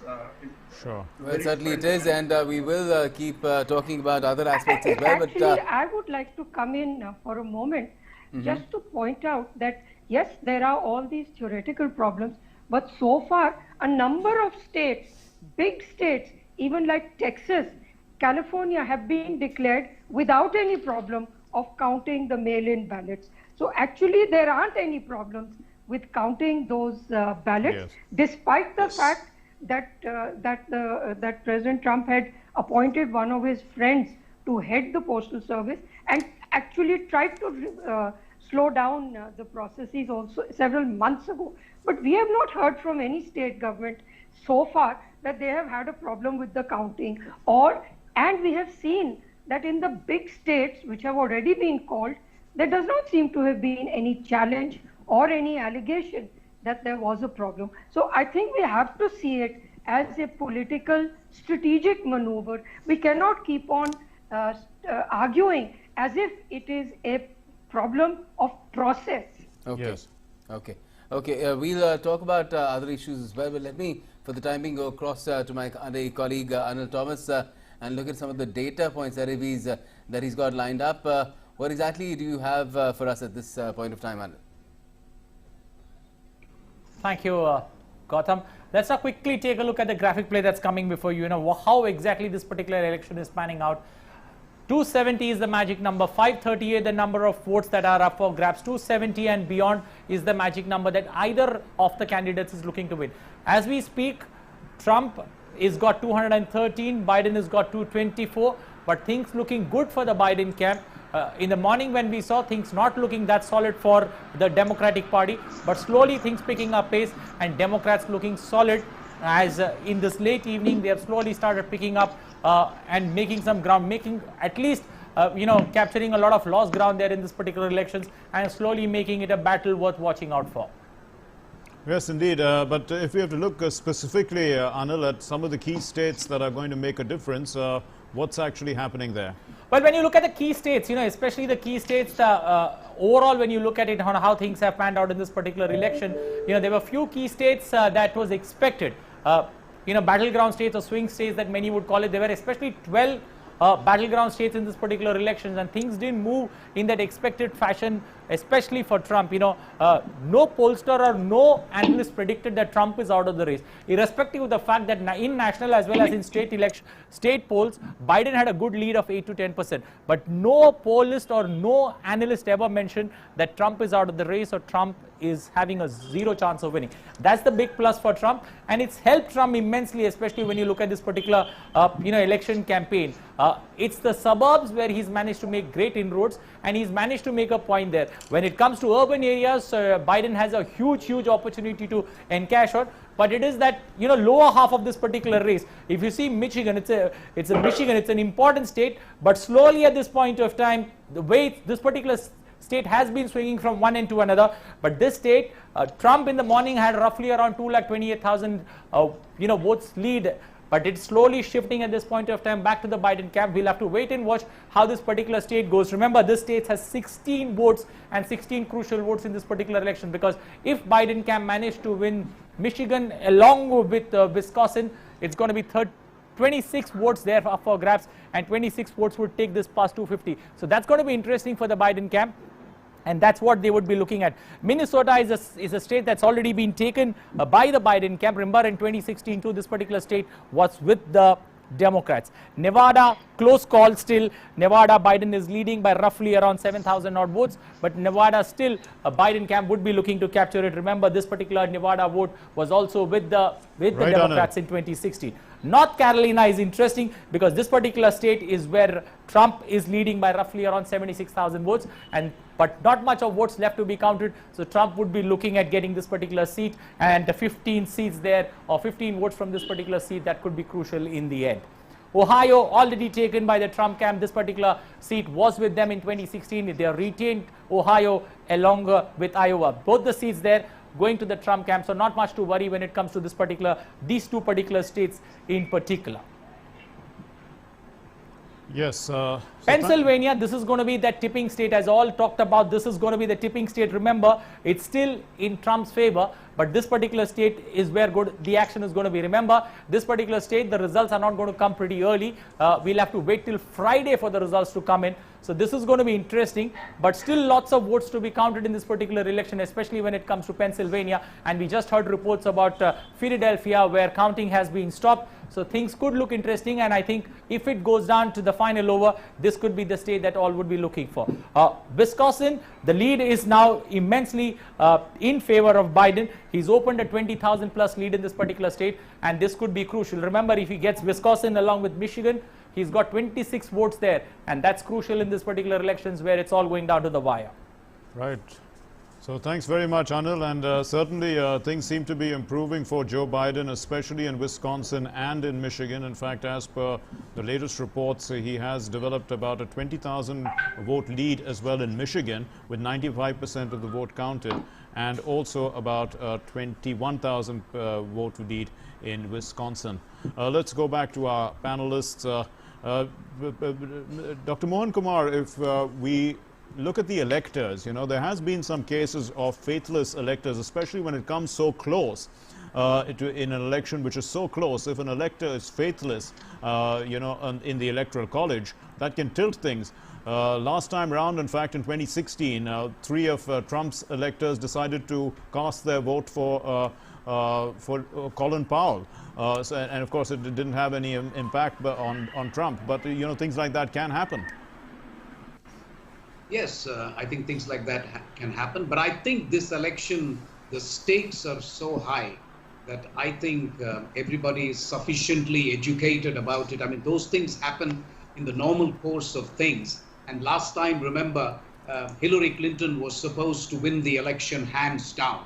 Nobody really gave Trump any chance. But this time around, I think there is so much of awareness, information which has been put out. So the chances of those things happening, I consider it as minimal. But as I was saying earlier, that the real thing which has got to be analyzed in this election is how come the coronavirus has not made any difference at all to the electorate. He seems to be a Teflon president, because I don't think this has been about his performance. It has not been about the way in which he has handled the pandemic. It's all been about, frankly, economy and race. Those two seem to have been the main issues, in which case, regardless of the winner, what I worry about is the fact that you're looking at a country, and which is still the most powerful and the richest country in the world, which is really going to be split down the middle. And you're going to have a situation where at least roughly 40% of the electorate, whichever way it goes, is not going to think it's a legitimate outcome. I mean, you will appreciate, and this is what makes me extremely proud about the Indian Election Commission, I think one of the few institutions I think we can be legitimately proud. It's fantastic that in India, you don't have the opponents crying murder or crying foul. So I think if the election, it's not just about winning and losing in a democracy, you also have, the loser has to think that the outcome is legitimate. Otherwise, you will have a problem subsequently in terms of the way institutions work and the way things are going. The House of Representatives will be kept by the Democrats, but the Senate is going to be by the Republicans. This will have implications for how both parties can work together in the House and Senate. You've got those things to worry about, really. And that, I think, is the real story, because this will find a denouement, as they say, one way or the other in the next 2 or 3 days. It doesn't matter which way it goes. I mean, fine, it does matter. What I mean is the process is there and you will get an outcome. But I think the things to worry about is the subsequent period, which is very necessary for a country like United States, because obviously what happens in the US matters for the rest of us in the world. Well, certainly, and let's ask about that. Let's bring in Rajiv Nayan into this again. And Rajiv, in terms of the split down the middle reading that Professor Kumar had, Dr. Kumar had about the situation, the kind of mandate that the US seems to be delivering, what kind of implications do you think it would have for the geopolitical situation around the world, for India, and the entire play that we have seen in the last year and a half, especially after the COVID pandemic broke out between the US and China? Look, once I'm answering this question, the first proposition is that I am accepting that Biden is going to become the president. Okay. Otherwise, the world is the same if it is Trump who becomes the president. So I'll come to that, but I just like to talk about two issues, respond to two issues. One, pandemic. Why this issue did not have any impact on the election? Actually, the new revelation has come, and it says that in place of just banking on television shows or on digital campaign, this time Republicans focused on what is being called $300 million ground game. They realized that their voters generally may not be watching the TV shows, and we all know that they have got a strong social base. The Republicans have a strong social base in white working class and many rural people, and these people will not be relying on the traditional method of, say, campaign or propaganda. So they went out, they spread out, and they spent late $300 million to talk about what Trump has done over the months to fight, maybe right or wrong. I am not saying that what they in propaganda or in campaign, many times you don't say the truth. Sometimes you say the half truth, or sometimes you may tell lies because no one is going to verify it. But it happened, and it is considered to be one of the reasons of electoral success, because it was generally speculated that the elderly among the white working class were not very happy with the management of pandemic or COVID-19, and they could have gone towards, they would go, and this was general speculation, they would go towards Democrats, because Democrats talk about insurance, health policy, better health, and all these talks are generally very attractive to anyone, not only to elders, but even to any people who are suffering from any problems. So this was one. The second is about the issue which we are talking about, key states. This key state, the concept has become very, very, very dynamic. It is not clear. Out of 8 key state projected by Financial Times, a conservative newspaper, right, and 6 appeared going Trump's way. Although it's now changing, it's changing late. And so there are many other states which are considered to be the stronghold of Democrats, like Pennsylvania. See the way it is going. Pennsylvania was considered to be one of the strongholds of Biden because he was born there. Yes. And plus, of late, Democrats have established their foothold in this state. So similarly, Michigan also, Wisconsin, all were considered, if you see all the opinion polls, considered to be the Democrats a stronghold. But now they could not become like the reality. Now they are struggling there also as well. So now coming to your question, and I will just briefly go over that. So if Biden comes to power, and what will be the implications for geopolitics? Generally, Trump is accused of breaking international organization, international laws, all the treaties, all the pacts. So, of course, there could be some breathing space for the treaties which he had not wrecked. The treaties which he had wrecked, like in the INF treaty. Now, I think there is a consensus, not only in the United States, but all over the world, that China needs to be brought in this any intermediate range nuclear forces kind of treaty. So that's there. I don't think even Democrats or even Biden is not going to salvage open skies treaty, or for that matter, even other treaties which he had wrecked. Only thing he can do is about the Iranian deal, JCPOA. That part is there. About climate change treaty, I think that he may do. But there are many other treaties also, like on immigration, because Biden is considered to be very immigration friendly person, liberal on that. So the compact which Trump had abandoned, which had dumped, may be revived. So some of the treaties, some of the liberal treaties which Mr. Nayan. Let's bring in Ambassador Dev into the discussion. If we presume a Biden win, Ambassador Dev, the fact is that Biden's focus largely has been on climate change, and his foreign policy also is largely to deal with reviving the old school establishment ideologies, in a sense, which the Democrats had pursued under Obama, which he was the vice president as well, which will mean that he would renegotiate a deal with Iran. He would re-enter the Paris Climate Accord. These are the kind of things. What would you see? Would you see a total shift in the way America is going to be looking at, even in issues like Afghanistan, for instance? No, actually, I don't see a big shift, presuming that it is going to be a President Biden. And I'll tell you why. It took 12 years to negotiate the JCPOA with Iran the first time. Biden now has committed to not the kind of exaggerated, stronger agreement that Trump has been talking about, but he also will be forced to add something. Will Iran necessarily accept it? I think we also need to understand now and accept that everybody's foreign policy now flows out of what China does, what happens in China, or what your relationship with some other country who has a relationship with China happens that way.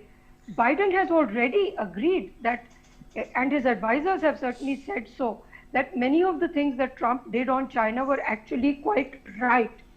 The difference, which I think can be important, is that Trump was whimsical. He would announce something, he would back off, he would call Xi his friend, then he would start saying bad things about him, etc. Biden, because he is of the old school, and because he has already said that he would like to improve relations with allies, with the Europeans principally, if America is to have progress in its trade war with China, in its tech war with China, or any other rivalry, it really needs the Europeans with it. So working with its allies, old ones, and working with new organizations like the Quad, which is India, US, Japan, and Australia, then you can hope to have some kind of pushback against China. But on its own, the United States actually not even capable of doing any of that. And I think that under Biden, you may get more effective implementation of some of these policies. Right. And as far as pursuing links with India is concerned, especially when you come to strategic ties, also if you look at technical aspects where things like 5G are concerned, again where China becomes a big factor. Professor Ramchandran, do you feel that Biden will have a separate tack from Trump, or will it be similar to what he's done, except that he may deal with China at a slightly different level? Yeah, sure. I think there are a couple of things that we should not ignore here. Whoever becomes the president, their agendas are going to be somewhat constrained and restricted by the composition of the Senate and the House to a large extent. They may have a lot of domestic agendas that may actually take over the international treaties and what they needed to do, because the first and foremost thing that they will be probably focusing on for a period of time is to deal with COVID-19. Even though Trump has not necessarily talked about that explicitly, I'm sure that there is going to be some level of from a vaccine. He's talking about something at present. We put that tweet out on the screen for the benefit of our viewers, and he's talked about how he was winning earlier, and now the trend has shifted, and he's somehow let's just read it out. In fact, last night I was leading, often solidly in many key states. In almost all instances, Democrat run and controlled. And then, one by one, they started to magically disappear as surprise ballot dumps were counted. Very strange, and the pollsters got it completely and historically wrong. So that is Donald Trump's latest tweet. So, we have been talking a little bit about voter fraud and the possibilities, but he believes now that a lot of these votes, ironically and very strangely, all seem to be in favor of the Democrats, and they're all being counted at the end.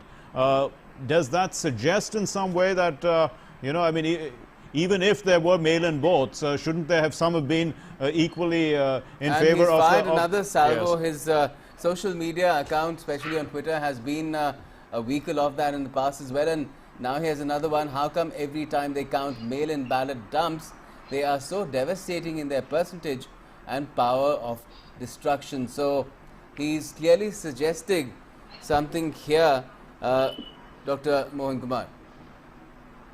I think it seems to me that he's preparing the ground either for a legal contestation or a legal battle to be mounted, or he's looking for a way in which he can rationalize and explain the outcome, which may be negative to his own flock. That is what it suggests to me. I actually agree with the Ambassador Dio that it's also a test of the institutions in the United States, and sometimes we don't give enough credit to the institutions. We will see. I may well be wrong, but I hope I'm right about this. I think there is some faith that you have to bestow on the institutions. But coming back to the geopolitical thing, I also agree with the points made by Ambassador Dio and Professor Ramachandran, which is it's one of the interesting things is that Russia apparently dreads a Biden presidency, and China actually prefers Trump as well. So that is interesting, because in the main, I don't think Vice President Biden will be very different from Trump. In fact, as Ambassador Dio says, he will try to enlist allies from either the European allies, but also around the world, which will actually make China's life much more difficult, frankly. Because whatever you might say with President Trump, it's pretty transactional. You can always go and buy more soya beans or do something and then get your trade thing in order. But with Biden, it's likely to be very different, because in substance, he's not very different vis-a-vis China. But on the climate change, I see a radical departure, although United States has today, unfortunately, left the climate change accords, because the 2-year period is over. But what I understand from my friends in Paris is that they will be allowed to re-enter. I don't think they will make it very difficult for United States to re-enter the climate change accord. But on Iran, I agree with Ambassador Dio. I think that's likely to be much more complicated. And there is another issue with international agreements in the United States. You have the Congress controlling this. The president doesn't have a whole lot of power to actually get into international treaties like India. In India, for example, the government can get into international treaties without getting consent from the parliament, because you've got executive power. Right. Whereas in the United States, you need the Congress to be on board. And we will have to see the composition of the Senate and the Congress to know whether Biden will have the power to renegotiate with Iran. I'm not sure about that.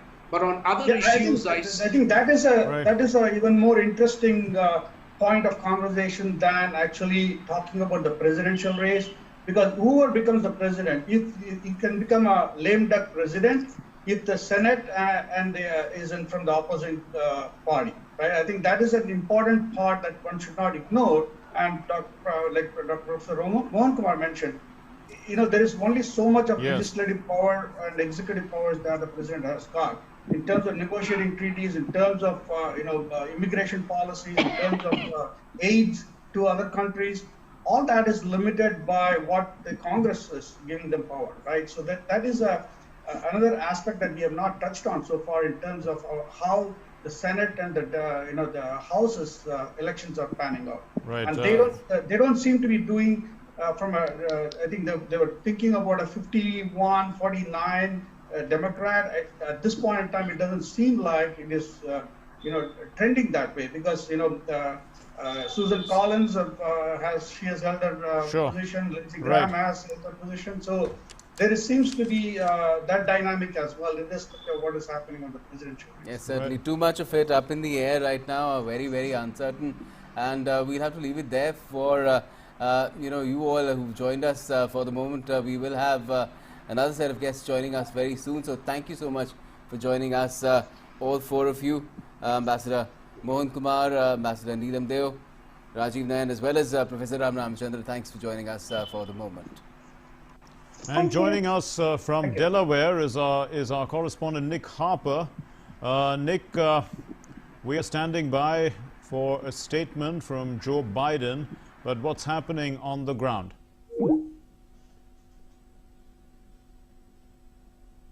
Hearing some information, though, coming from Joe Biden's campaign manager within just the last few minutes, and they're certainly striking an upbeat, optimistic tone. We've heard from campaign manager Jen O'Malley Dillon, who in a live call to reporters within just the last few minutes has said that the results indicate we are on a clear path to victory this afternoon. So that would mean in the coming hours. She went on to point out that currently Joe Biden is up in Wisconsin, Michigan, and holds a lead in Pennsylvania as well. She said that if all of the ballot counters did what the president has asked everyone to do, to stop counting the ballots at this very moment, as it stands, Joe Biden would be the winner. Obviously, that's not going to happen. The votes will continue to be counted. But the message coming out of the Biden camp this morning seems to indicate that they feel that things look a lot rosier for them this morning than when they went to bed very late last night. Well, certainly. And does that explain the latest tweets that have come out of Trump's Twitter handle? Yeah, certainly a couple of angry tweets within the last 20-25 minutes or so from the president, again continuing to push these claims, baseless claims of fraud. He's doubling down on that. He's now zeroing in on the idea of ballot dumps. So these are absentee or postal ballots that arrive at postal centres potentially perhaps a little bit later than planned, and then get counted and then put Joe Biden, the Democratic candidate, ahead, because many more Democratic voters have voted by mail in this election than Republicans. Both of those tweets from the president seem to suggest a very angry mood within the White House this morning. But it is interesting that there is no whiff of an idea that he is backing away from those claims that he made last night, suggesting that he had won the presidency, even though counting was still scheduled to go for millions more votes, and fraudulently claiming that the Democrats were trying to steal this election. But simply for the sake of argument, Nick, what the US president is saying is that he was leading, and he was leading quite handsomely. So if you have a certain trend, that trend should continue. But if you have, all of a sudden a number of votes that are coming in which are totally reverse to that trend, then one can raise a certain question, is because there is it's an impression that everyone who polled in one particular way, let's say early voting or by postal ballot, were only supporting one candidate. It seems that way. And everyone who came out to vote and cast their ballots on November 3rd were either voting for the president or the other side. In a sense that seemed more normal. Well, yes and no. I mean, I think going into election day, we knew that we were going to see some early trends, but those early trends would skew one way or another and wouldn't present the full picture. For example, in Pennsylvania, they were not allowed to count any mail-in ballots before election day, and they were going to prioritize the counting of walk-in, people who've turned up, votes ahead of those mail-in ballots. So the thinking was that with more Republicans than Democrats turning up to vote on election day, and with more Democrats putting their ballot in the mail ahead of election day, we would begin to see, first of all, a lead for President Trump. But as those postal votes began to get counted, as a second priority after the walk-in votes, we would potentially begin to see the Democrat candidate Joe Biden beginning to take a lead. And that is why we've seen the reversal of that trend, that it was, yes, skewing for Donald Trump to begin with, but there were all those uncounted Democratic votes. And although the president is angry about that, we already knew that going into election day, that we could see potentially some leans in certain directions that wouldn't represent the true nature when all of the ballots were counted. Yes, and there could be a rationale for what is happening right now as well, and what Trump essentially is doing, raising a lot of questions, raising doubt, raising a finger or a whole bunch of fingers of suspicion at what is happening, but won't he need to back it up if he wants to take it up to the court, substantiate it somehow, prove it that there's been something, some sort of malpractice has been done here?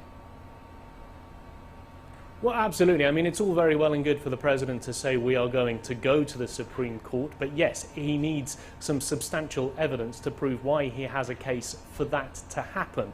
However, I guess we are seeing the worst case fears that Democrats had going into this election. This idea that Donald Trump for many months seems to have been sowing the seeds that the Democrats, with their mail-in ballots, would try to steal the election. He has put forward those claims, which are baseless, completely unverified, that mail-in ballots are in some way less important than people who turn up to vote in the polls, and that mail-in ballots are also open to election fraud, something that hasn't been proven on a mass scale here in the United States. So the Democrats were fearful of that, and we know that they set aside about $10 million to fight legal challenges right across the country. And they've been talking about this morning, Joe Biden's campaign tweeting, saying that we won't rest until every vote is counted. The campaign manager calling it outrageous, unprecedented and correct, and that they had legal teams standing by if they need to go into individual precincts, individual counties, to ensure that all the votes are counted and none of them are disqualified.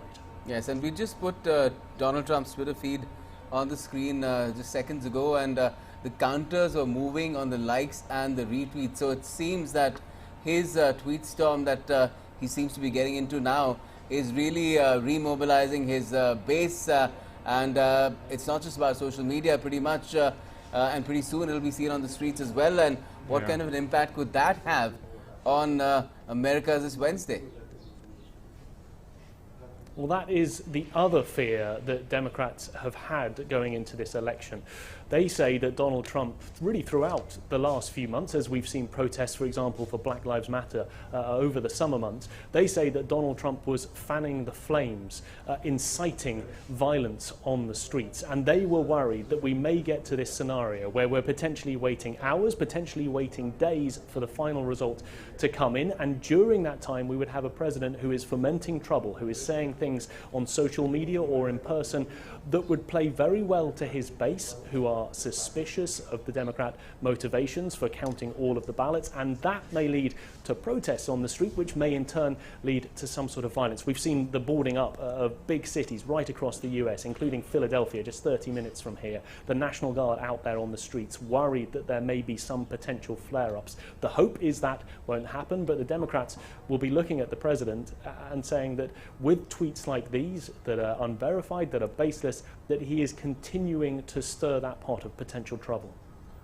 Nick, you keep saying unverified and baseless, but on what grounds do you say baseless? Because, I mean, if it has never been proved that these ballots have been used fraudulently in the past, they were of a very small number in the past. I mean, in this particular case, they are huge. And that's what he's commenting about, the size of these ballots. And there is perhaps, a systemic problem also that could lead to an excess which, people may have cast more than one vote.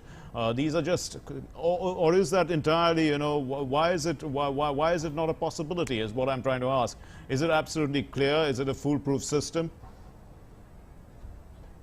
Well, when analysts have looked at this at the past and they've worked out the statistics when it comes to fraud, they have found that it's somewhere in the region of 0.00001% of ballots that are in some way fraudulent, and that could be from a number of different reasons. So it's a very, very small percentage, a minuscule percentage in US presidential elections. And yet Donald Trump has repeatedly pushed this claim that mail-in ballots are open to widespread fraud, that the Democrats would be able to somehow put in a whole load of ballots that simply shouldn't have existed. He has pushed that throughout the weeks in his rallies and on Twitter as well. So I think it's from an analytical, statistical viewpoint that it's being looked at, and the numbers are very, very tiny.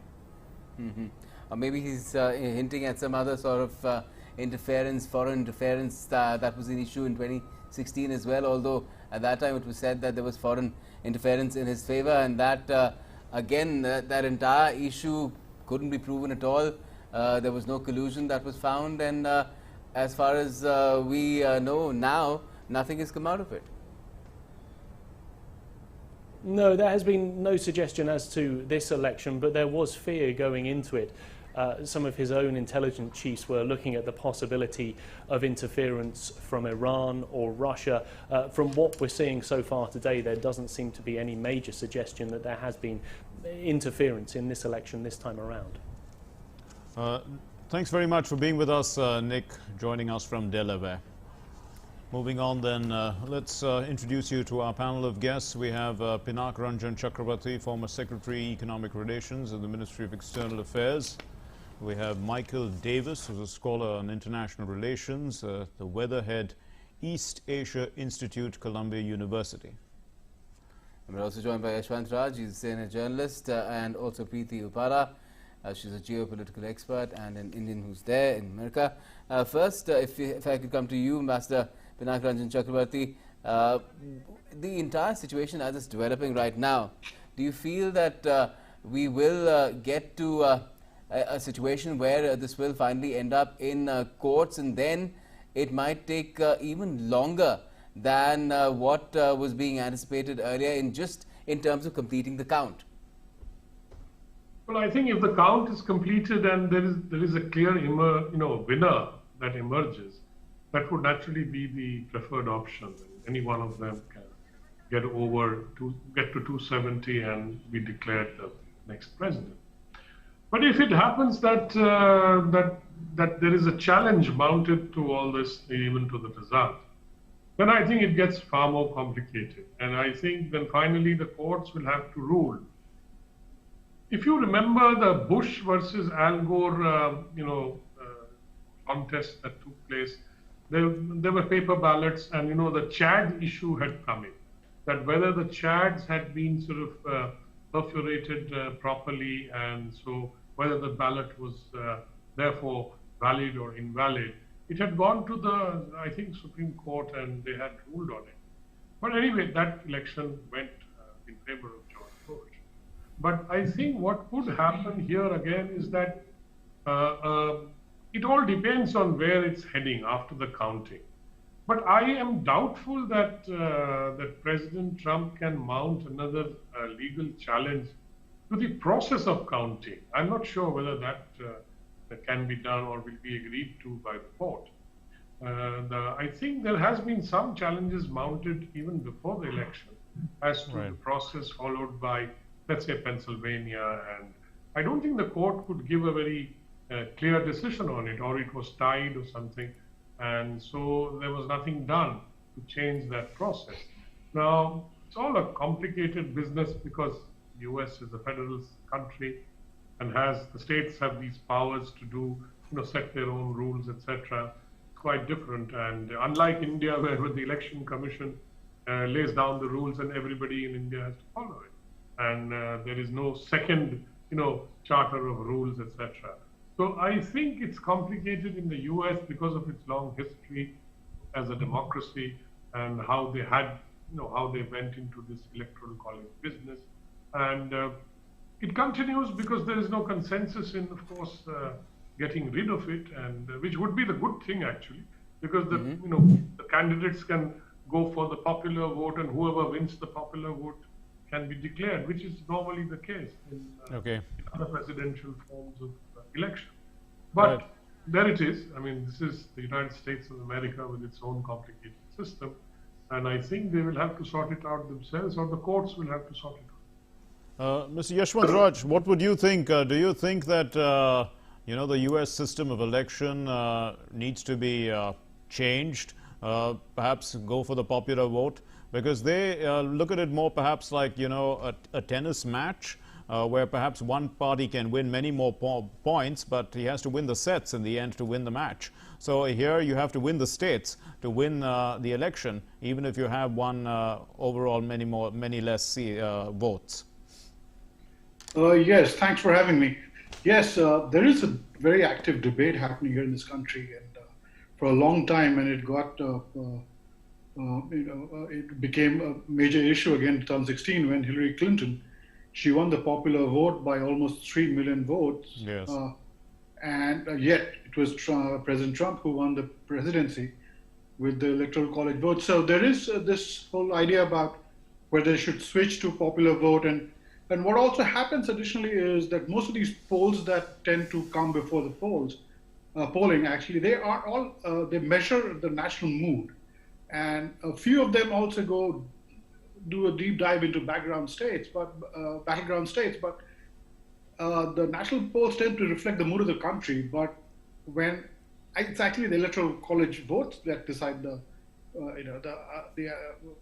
who's going to win or who's going to lose. So there has been a debate here for a long time now, and 2016 it got a major boost again, whether they should switch to just let the popular vote decide. But as of now, we don't have that system, so we'll have to go with what they have. Okay. Right, Michael Davis, if I could come to you, Mr. Davis, in terms of how things are going right now, the kind of mandate that we're getting, does that indicate that America is moving towards a situation where perhaps it will need to look at how it conducts its elections and how it chooses its leaders? Because some might argue, as Yashwant was saying, the debate was there, that the election process, particularly for the post of president, is not truly representative. Well, I think, of course, that's obvious. That there's several fundamental constitutional changes that could be made and should be made. The U.S. Constitution, as we know, is the oldest written one in the world, so it's kind of got its feet in the past in many ways in how it conducts business. And those constitutional changes have all been on prominent display recently. One is that in the federal system in the U.S. Represents each state equally. So I'm from the state of Hawaii, and we have as many senators as the state of New York, which is where I'm actually at the moment. And so that's one thing that has always empowered, especially the center of the country, that the so-called red states have way more power than their popular vote. Even right now, we know Biden is ahead by about 2.5 million votes in this election right now. So that's one thing. And the Senate itself is being chosen as we speak as well. Most of the senators, a lot of Republican senators up for election. But of course, they're not going to allow any change. The only way you could get that kind of change is have a sweeping victory by the Democrats so that they can ram through some kind of changes.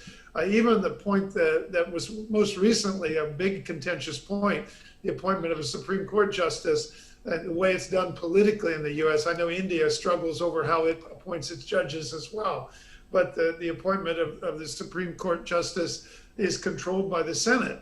And so those red states control that because they manage in this system that's unevenly balanced and gives more power to rural voters. They manage to hold on to the Senate very often. And so the result is even if Biden wins and they don't win the Senate, he's going to have a hard time getting the justices he wants appointed.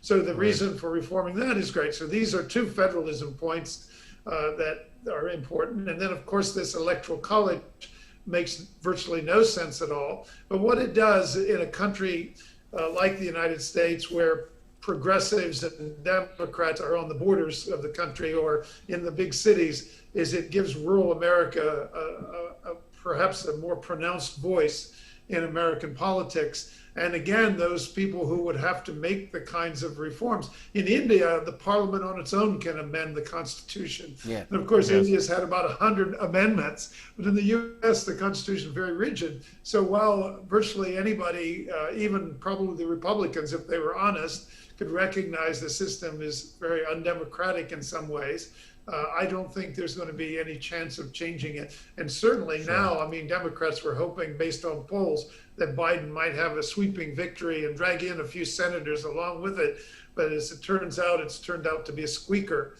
And so the next president, if it is Biden, is going to face a lot of limitations. And way down the list is going to be constitutional reform, because he's not going to be able to pull it off.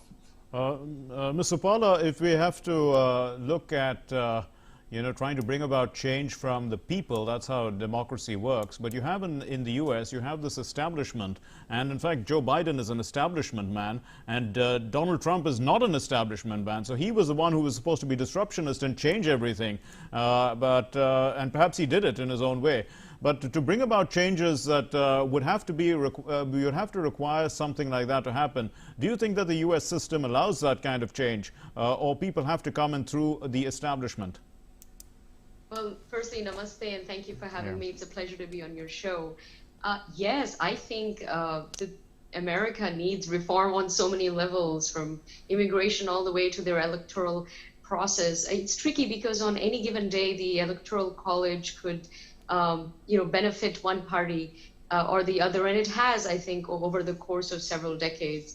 So it's, you have to always think about the precedent of any change that gets made, because it might help you today, it might not help you down the future.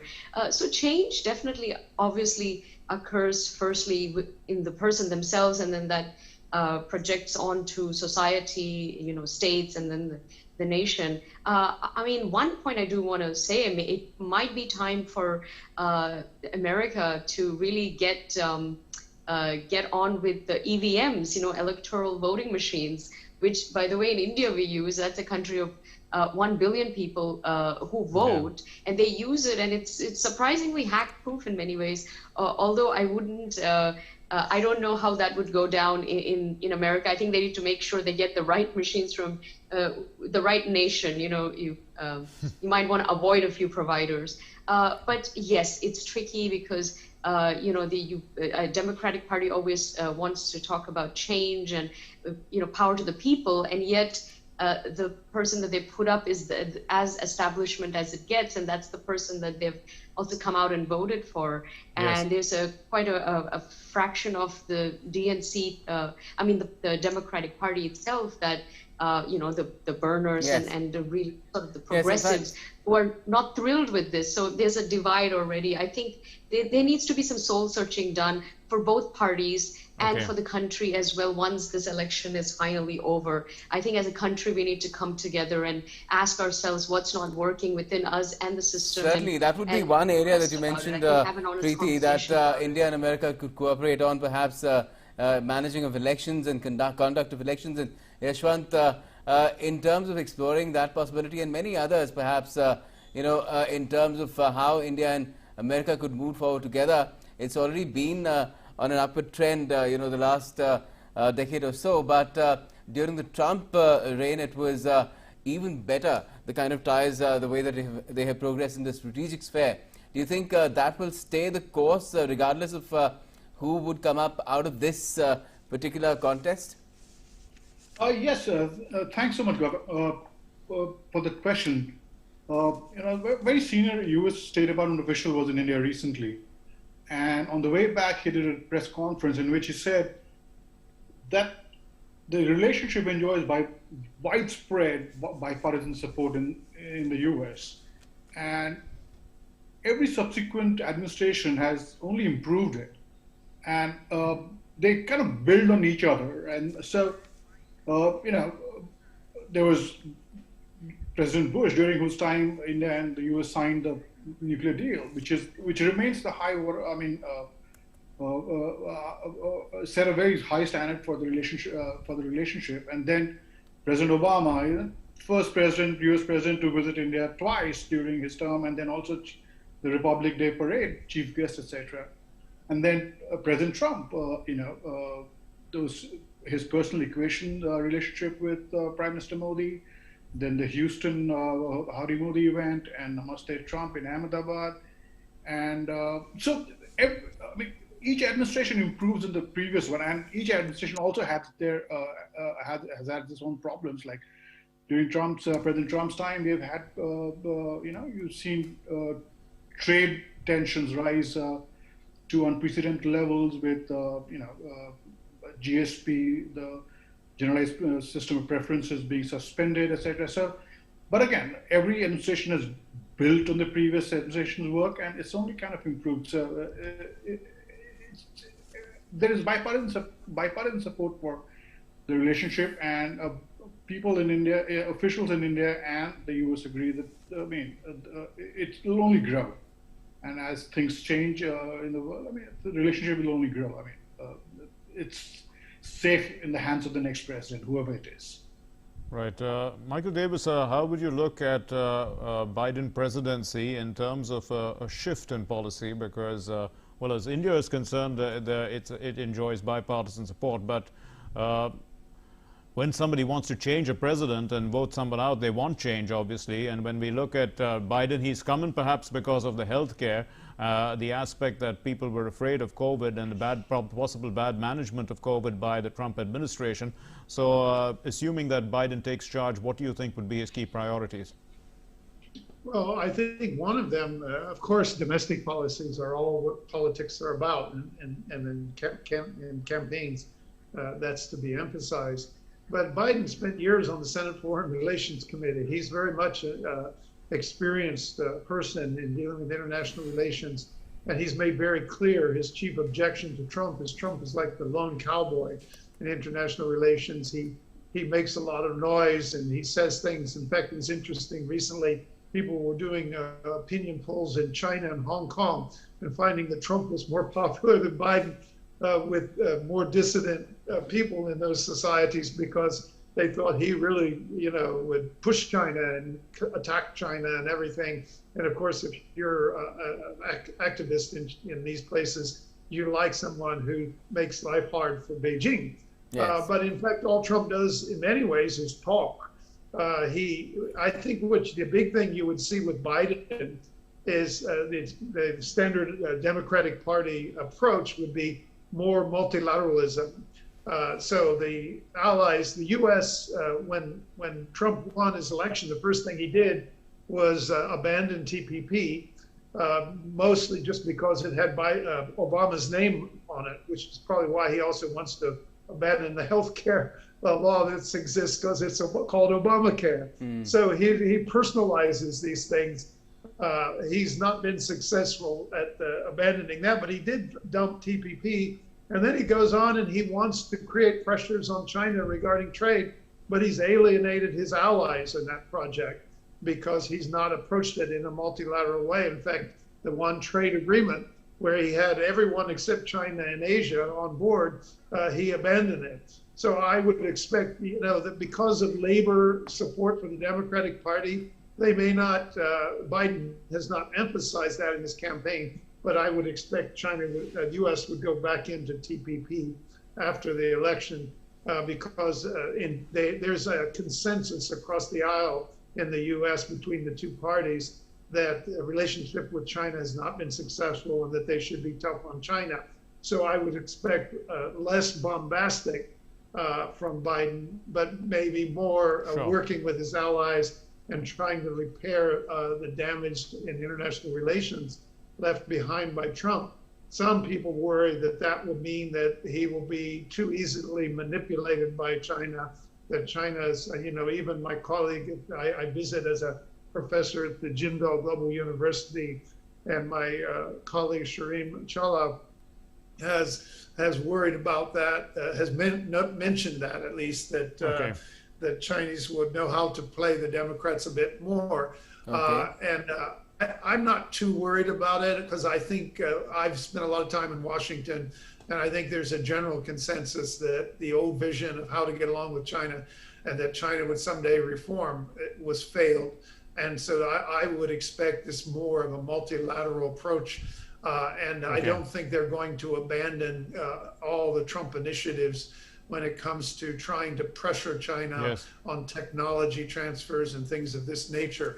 What they will do also, I think they're going to be more human rights sensitive, so they're probably going to speak out more on Xinjiang and the Uyghur situation, and probably more on Hong Kong. Trump was kind of a reluctant participant in the pressure put on China over Hong Kong.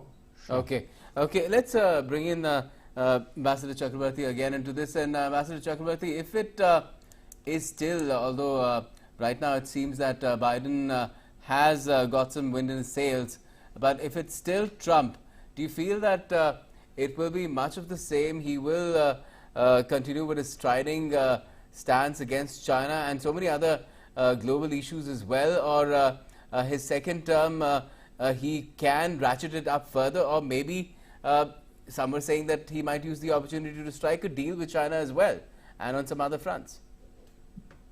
Well, one thing that if he wins, if he comes out a winner, then he will certainly feel that he has been vindicated in the sense that the kind of policies that he has followed, America first, etc.,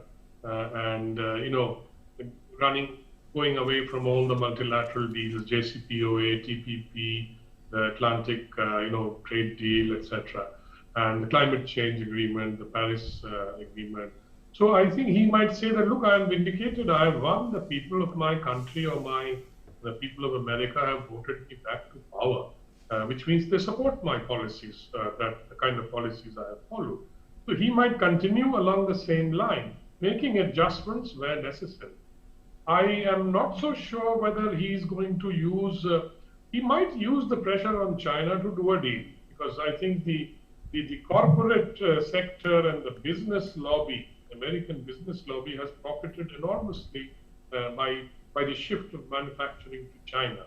And there is clearly, I think, a bipartisan consensus that this whole concept, a very flawed concept, as many of us at that time had thought, that somehow supporting China's integration with the global economy and allowing China to prosper economically will somehow change China into, a beacon of democracy, etc. Now, Chinese leaders were smart enough to see that the Soviet Union broke up precisely because of the fact that it had a weak economy. And, the whole issue of, because the Soviet Union was not integrated with the world economy in the sense that China is today.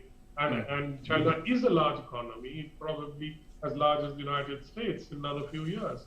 But it has still, and it has opened its cards in the sense that China has played its cards, saying that, look, we have arrived and we would now like to take on the United States. So they are pushing at their periphery at every point. They began it in South China Sea. They got encouraged because there was no pushback from the Americans. Now there is a little bit of pushback through these phone-op operations in South China Sea and maybe the Indo-Pacific, the Malabar exercises, etc. Yes. But these are still symbolic in the sense that these are not really like, let's say, NATO or something that is an alliance to its role was in Europe. Okay. So what Trump could do is to carry on with this kind of practices or this kind of thing, but he could also do a somersault at any time, because that's the way he works. And if he sees some benefit, he can do a somersault, change course, etc. But I'm not so sure on the Quad that this somersault would be possible. But I don't rule it out, because he can do anything. But I don't know whether the whether the American establishment and others, the Pentagon, for example, has worked very hard to build this defense relationship with India, and whether they would be very happy to just walk back and go home and not carry on with this defense relationship. Okay, So I don't think that might happen in the domain of defense and security, but in trade, in any other domain, it could.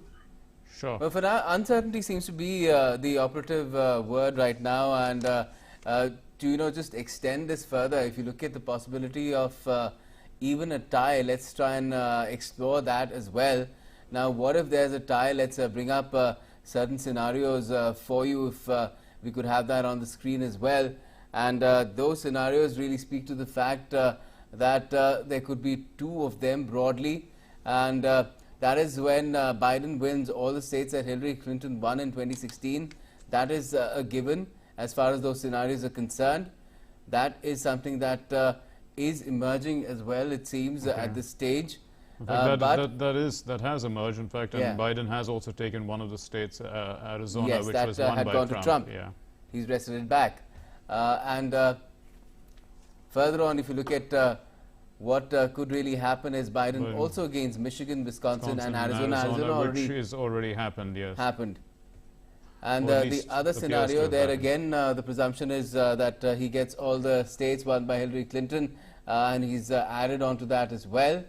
And in this particular scenario, if we look at the other possibility, is Biden also gains Michigan and Pennsylvania, having won 1 of 5 Nebraska votes. So that could get Biden across as well, couldn't it, Mark? Right. And so what happens then? It happens that, well, the House of Representatives then chooses the president in the case of a tie.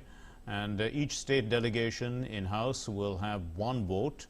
And simple majority of states of 26 or more votes is needed for the win. So at that end, and the vice president-elect serves as the acting president in case of a deadlock.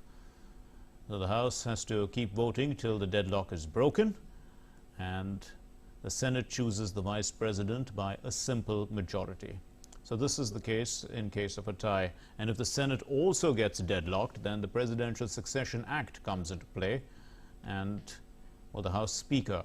The House becomes the House Speaker becomes the acting president till the House and the Senate deadlocks are broken. So these are some unusual circumstances. So we have to look at these possibilities as things stand. Mr.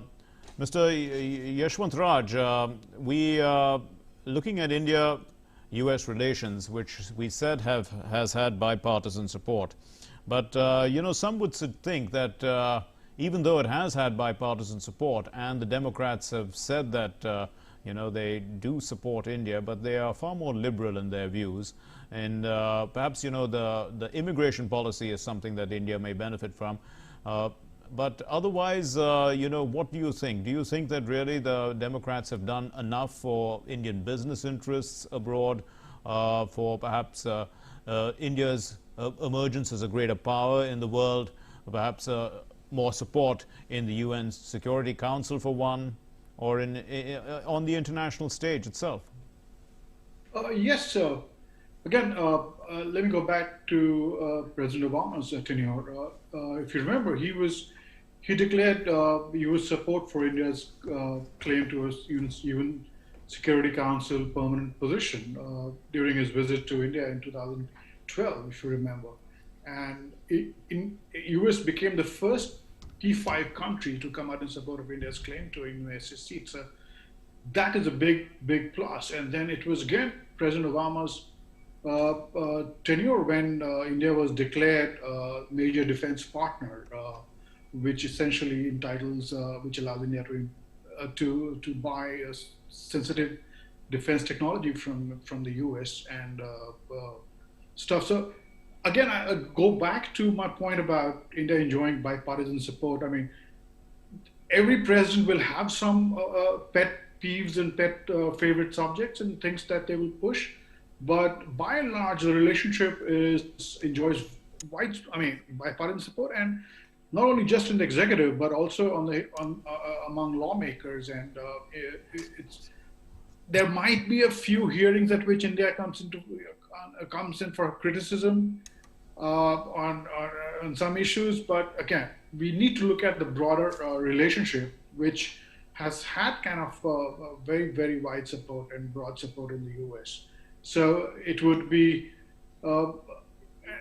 not correct to say one party is better for India than the other, because after all, India has to deal with both. I mean, India can't choose who wants to talk to it. India can't shut down and say, okay, Democrats are in parts, so we'll not talk to Democrats, or the Republicans are in parts, so we'll not talk to Republicans. India has to talk to both of them, and the good thing for India is that there is widespread support among Democrats and Republicans for a relationship with India to grow. And okay.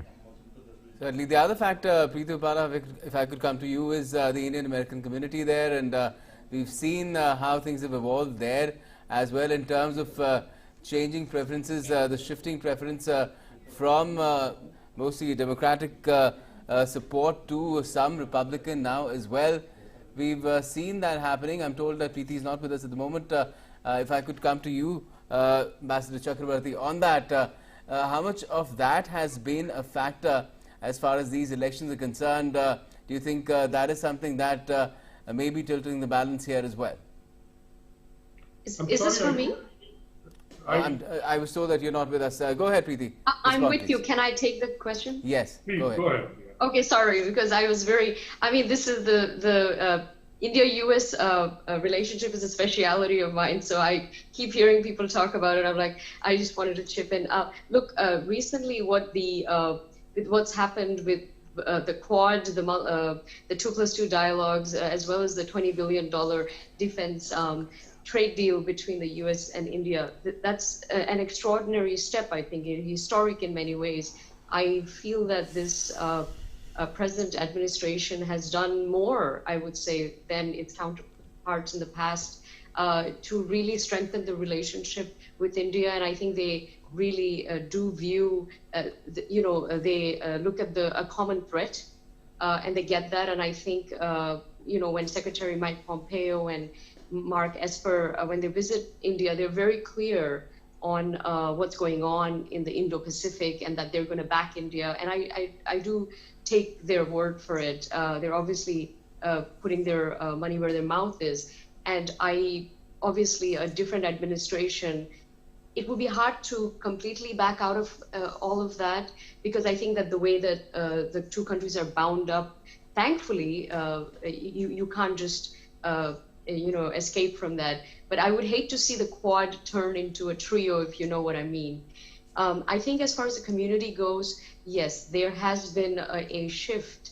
I think the recent stances of the DNC towards internal policies of India, whether it's Kashmir or CAA or a few other points, has not really gotten down well with the community here.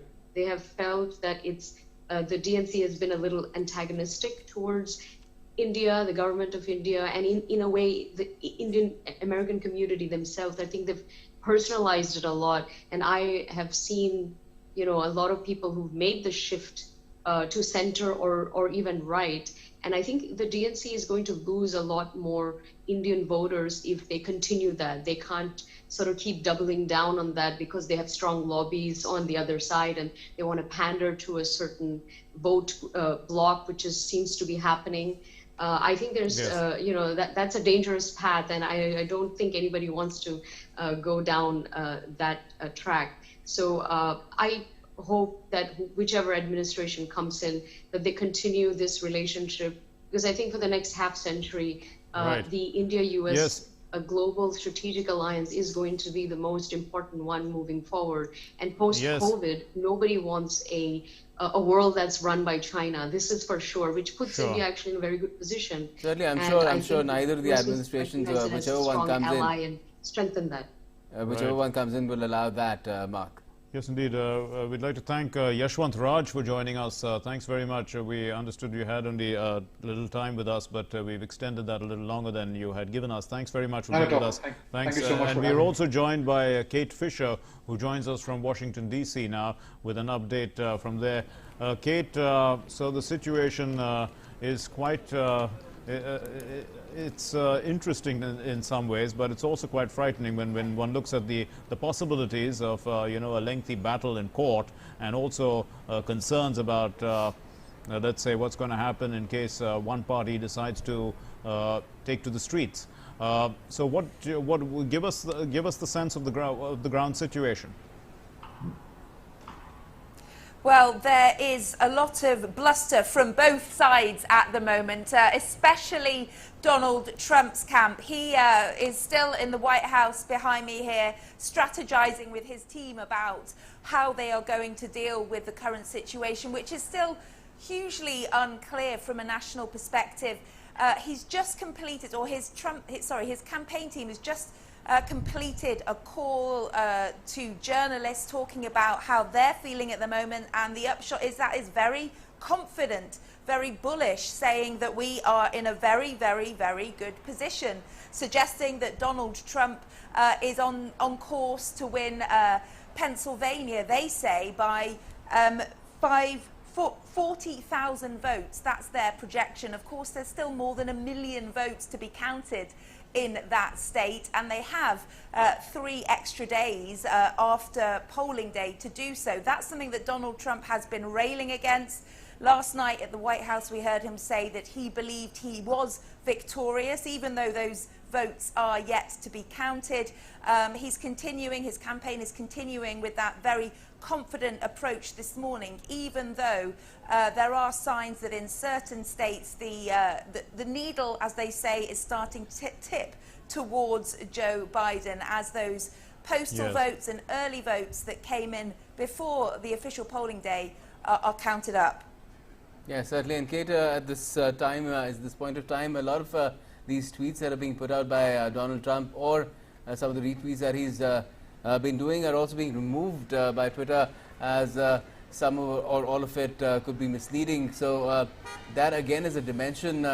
You know, if those tweets are disappearing from the Twitter feed, then how can they become valid grounds if this matter ends up in court? Yeah, that's right. Donald Trump is falsely saying that he has won this election. The votes, as I say, have not yet been counted, and it is perfectly legal for them to continue to be counted. So Twitter has, Twitter has taken it into their own hands. Their policing of factual inaccuracies on their social media site.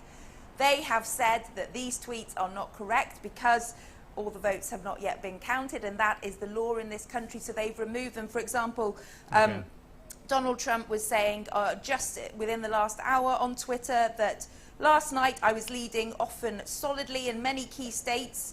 In most of them were democratically run states, and then one by one they started to magically disappear. Very strange in capital letters, and the pollsters got it completely wrong. So there he is, railing against states run by Democratic governors. He is blaming them and alleging that some kind of fraud or mismanagement has occurred. Again, we have no evidence that that has happened, and it is perfectly legal and perfectly normal in an American election for the votes to still be being counted today, especially given how many extra ballots were cast. But if I can, you know, comment on that and just for the sake of argument give a counter view, election day, Kate, is supposed to be the 3rd of November, and it's the first Tuesday after the first Monday in November, and it's decided as per the convention. It's just a single day. But if this early voting system and, you know, postal ballot system and all these other systems are allowed, then you actually have an election season in the United States that begins way in, you know, in October, well, and it carries on well past November 3rd. What's the whole point of the sanctity of November 3rd then as the election day? That is the kind of big argument that can perhaps be made about this electoral process. It's a very good point, and there is, I would say that sanctity is not quite the case anymore. We've been reporting on this election for months and months, if not years, because let's face it, as soon as Donald Trump won the election in 2016, he kind of got back on the campaign trail. He's been holding rallies ever since he moved into the White House, and the early voting system in this country has been in the states that run it, has been introduced to allow more access for people to be able to vote. So the reason that early voting is here is so that people who have jobs that mean that they can't attend a polling station on one specific day, or they have family commitments, caring commitments, or they can't afford to take a day off work to vote. Yes. They are able to do so in different ways. And that is one of the reasons the Republican Party traditionally do not like that, because they prefer, generally their voters are able to go to a polling station on polling day, and that means they get a higher turnout, whereas traditionally Democratic voters are more likely to be working class and therefore perhaps not able to find time on one specific polling day to cast their ballot. Right. Well, that argument still stands, and we'll have to see if that is actually made if it comes to that juncture. Kate, thanks for joining us for the moment from Washington, D.C. And let's, for the final time, go across to our guests as well. If I could first ask you, Michael Davis, at this juncture, do you feel that there will be this eventuality? Will it be necessary that the courts will need to be invoked, or are we going to see that that may not be required at all? We might have a verdict. Would you stick your neck out and say who might that be in favor of?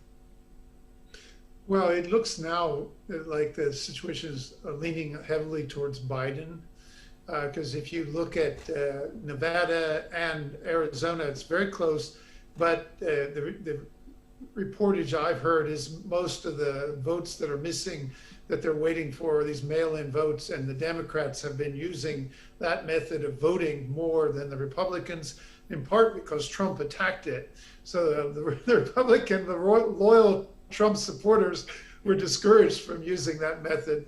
And so the Democrats were doing it. I would add to the comment that was just made a little bit ago, that in addition to having the technology to allow this kind of voting and spread the voting time out a bit, we've also had a pandemic.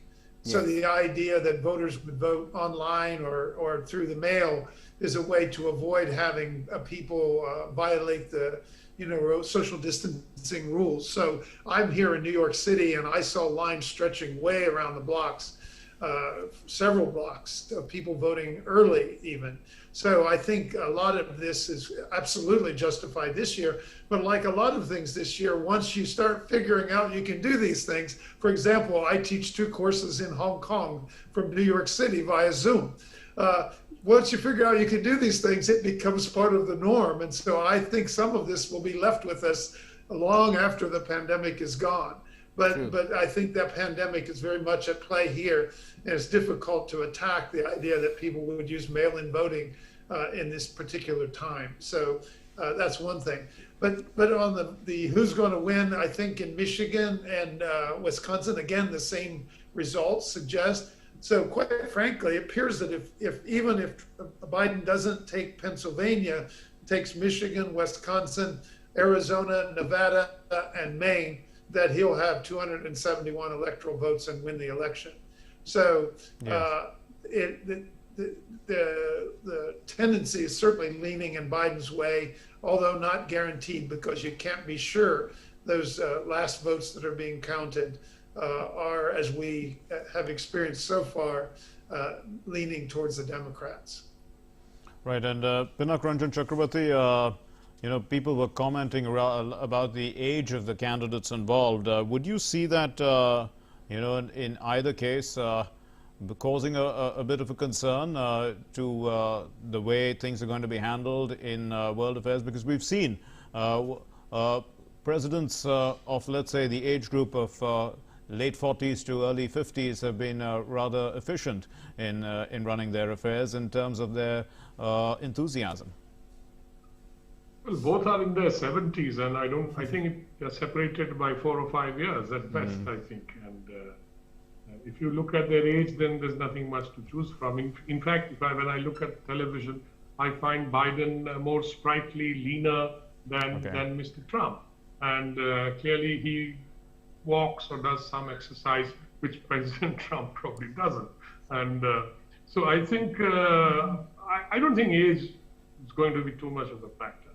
Although some people have tried to use it, and that Mr. Biden is too old and, so may not be very active, etc. And the Republicans have even said that he will hand over everything to his Vice President, Kamala Harris. And so, all those arguments have been made, all those allegations have been made. They are all over now, and now we are really into counting. So I don't think age is a factor here, but you are right that we have had younger presidents, from Clinton, George Bush, Obama. They were very young, much younger when they became president. So, but this is a change that can happen in, in democracy, that you can have an older president or prime minister. We have seen in India older prime ministers. So yes, I don't think that's we can make it a norm that you need a young leader all the time, and so I don't think that should be a consideration at this time. Okay, and Preeti Bala, if I could come to you and ask you in terms of where would you think this mandate is going to lie in just a matter of a day, maybe a day and a half, we may have a verdict if the courts don't intervene? Well, it's never over until the fat lady stops singing, I suppose. I think this is going to really go down to the wire. I suspect there's some drama in store for us. I don't think it's quite over yet. I guess in the next few days or even later today, we'll find out where things stand. I do want to say that there's something very fateful and otherworldly about this election. It's not normal, and it's almost like it's written in the stars, so to speak, who's going to come into the White House next, because I just feel that they're intertwined with the geopolitical landscape that's taking form, and they're I think they're going to have to lead the country, and for better or for worse. I just hope that we get the right leadership that can deal with the great issues, the great threats, the great adversaries out there. And particularly as an Indian American, obviously I care about an administration that is going to be respectful to a loyal and a good ally, and see that relationship as extremely important moving forward. And this is a very divided country. I think this election is very symbolic of actually what's going on in society. And instead of elections are supposed to bring people together. I think this election has divided us even further. So I think when all of this is done, we really do need to do some soul searching, come together and, really think, I think, of a better country for us, and I think larger, more. Right, I think we'll have to leave it there. Thank you very much. Let's just see how things pan out. Yes, and we'd have to leave it there. Thanks very much, Preeti Uppala and Michael Davis and Pinakaranjan Chakrabarti for joining us in this discussion. And well, it seems that it's not over, and it's not going to be over for some time. But it's also getting very interesting because there are a lot of unusual permutations and combinations that are possible. We even talked about a possibility of a tie. And well, let's see how it plays out. Well, yes, and let's hope that whatever is to happen happens soon, fast enough, doesn't really linger on for too long for things to become really unstable and uncertain. That would not be good for anyone at all. We'll leave it there at the moment and keep you updated with other news as well. That will be coming up very soon. Stay with DD India.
had warned for years that a new virus could cripple the world.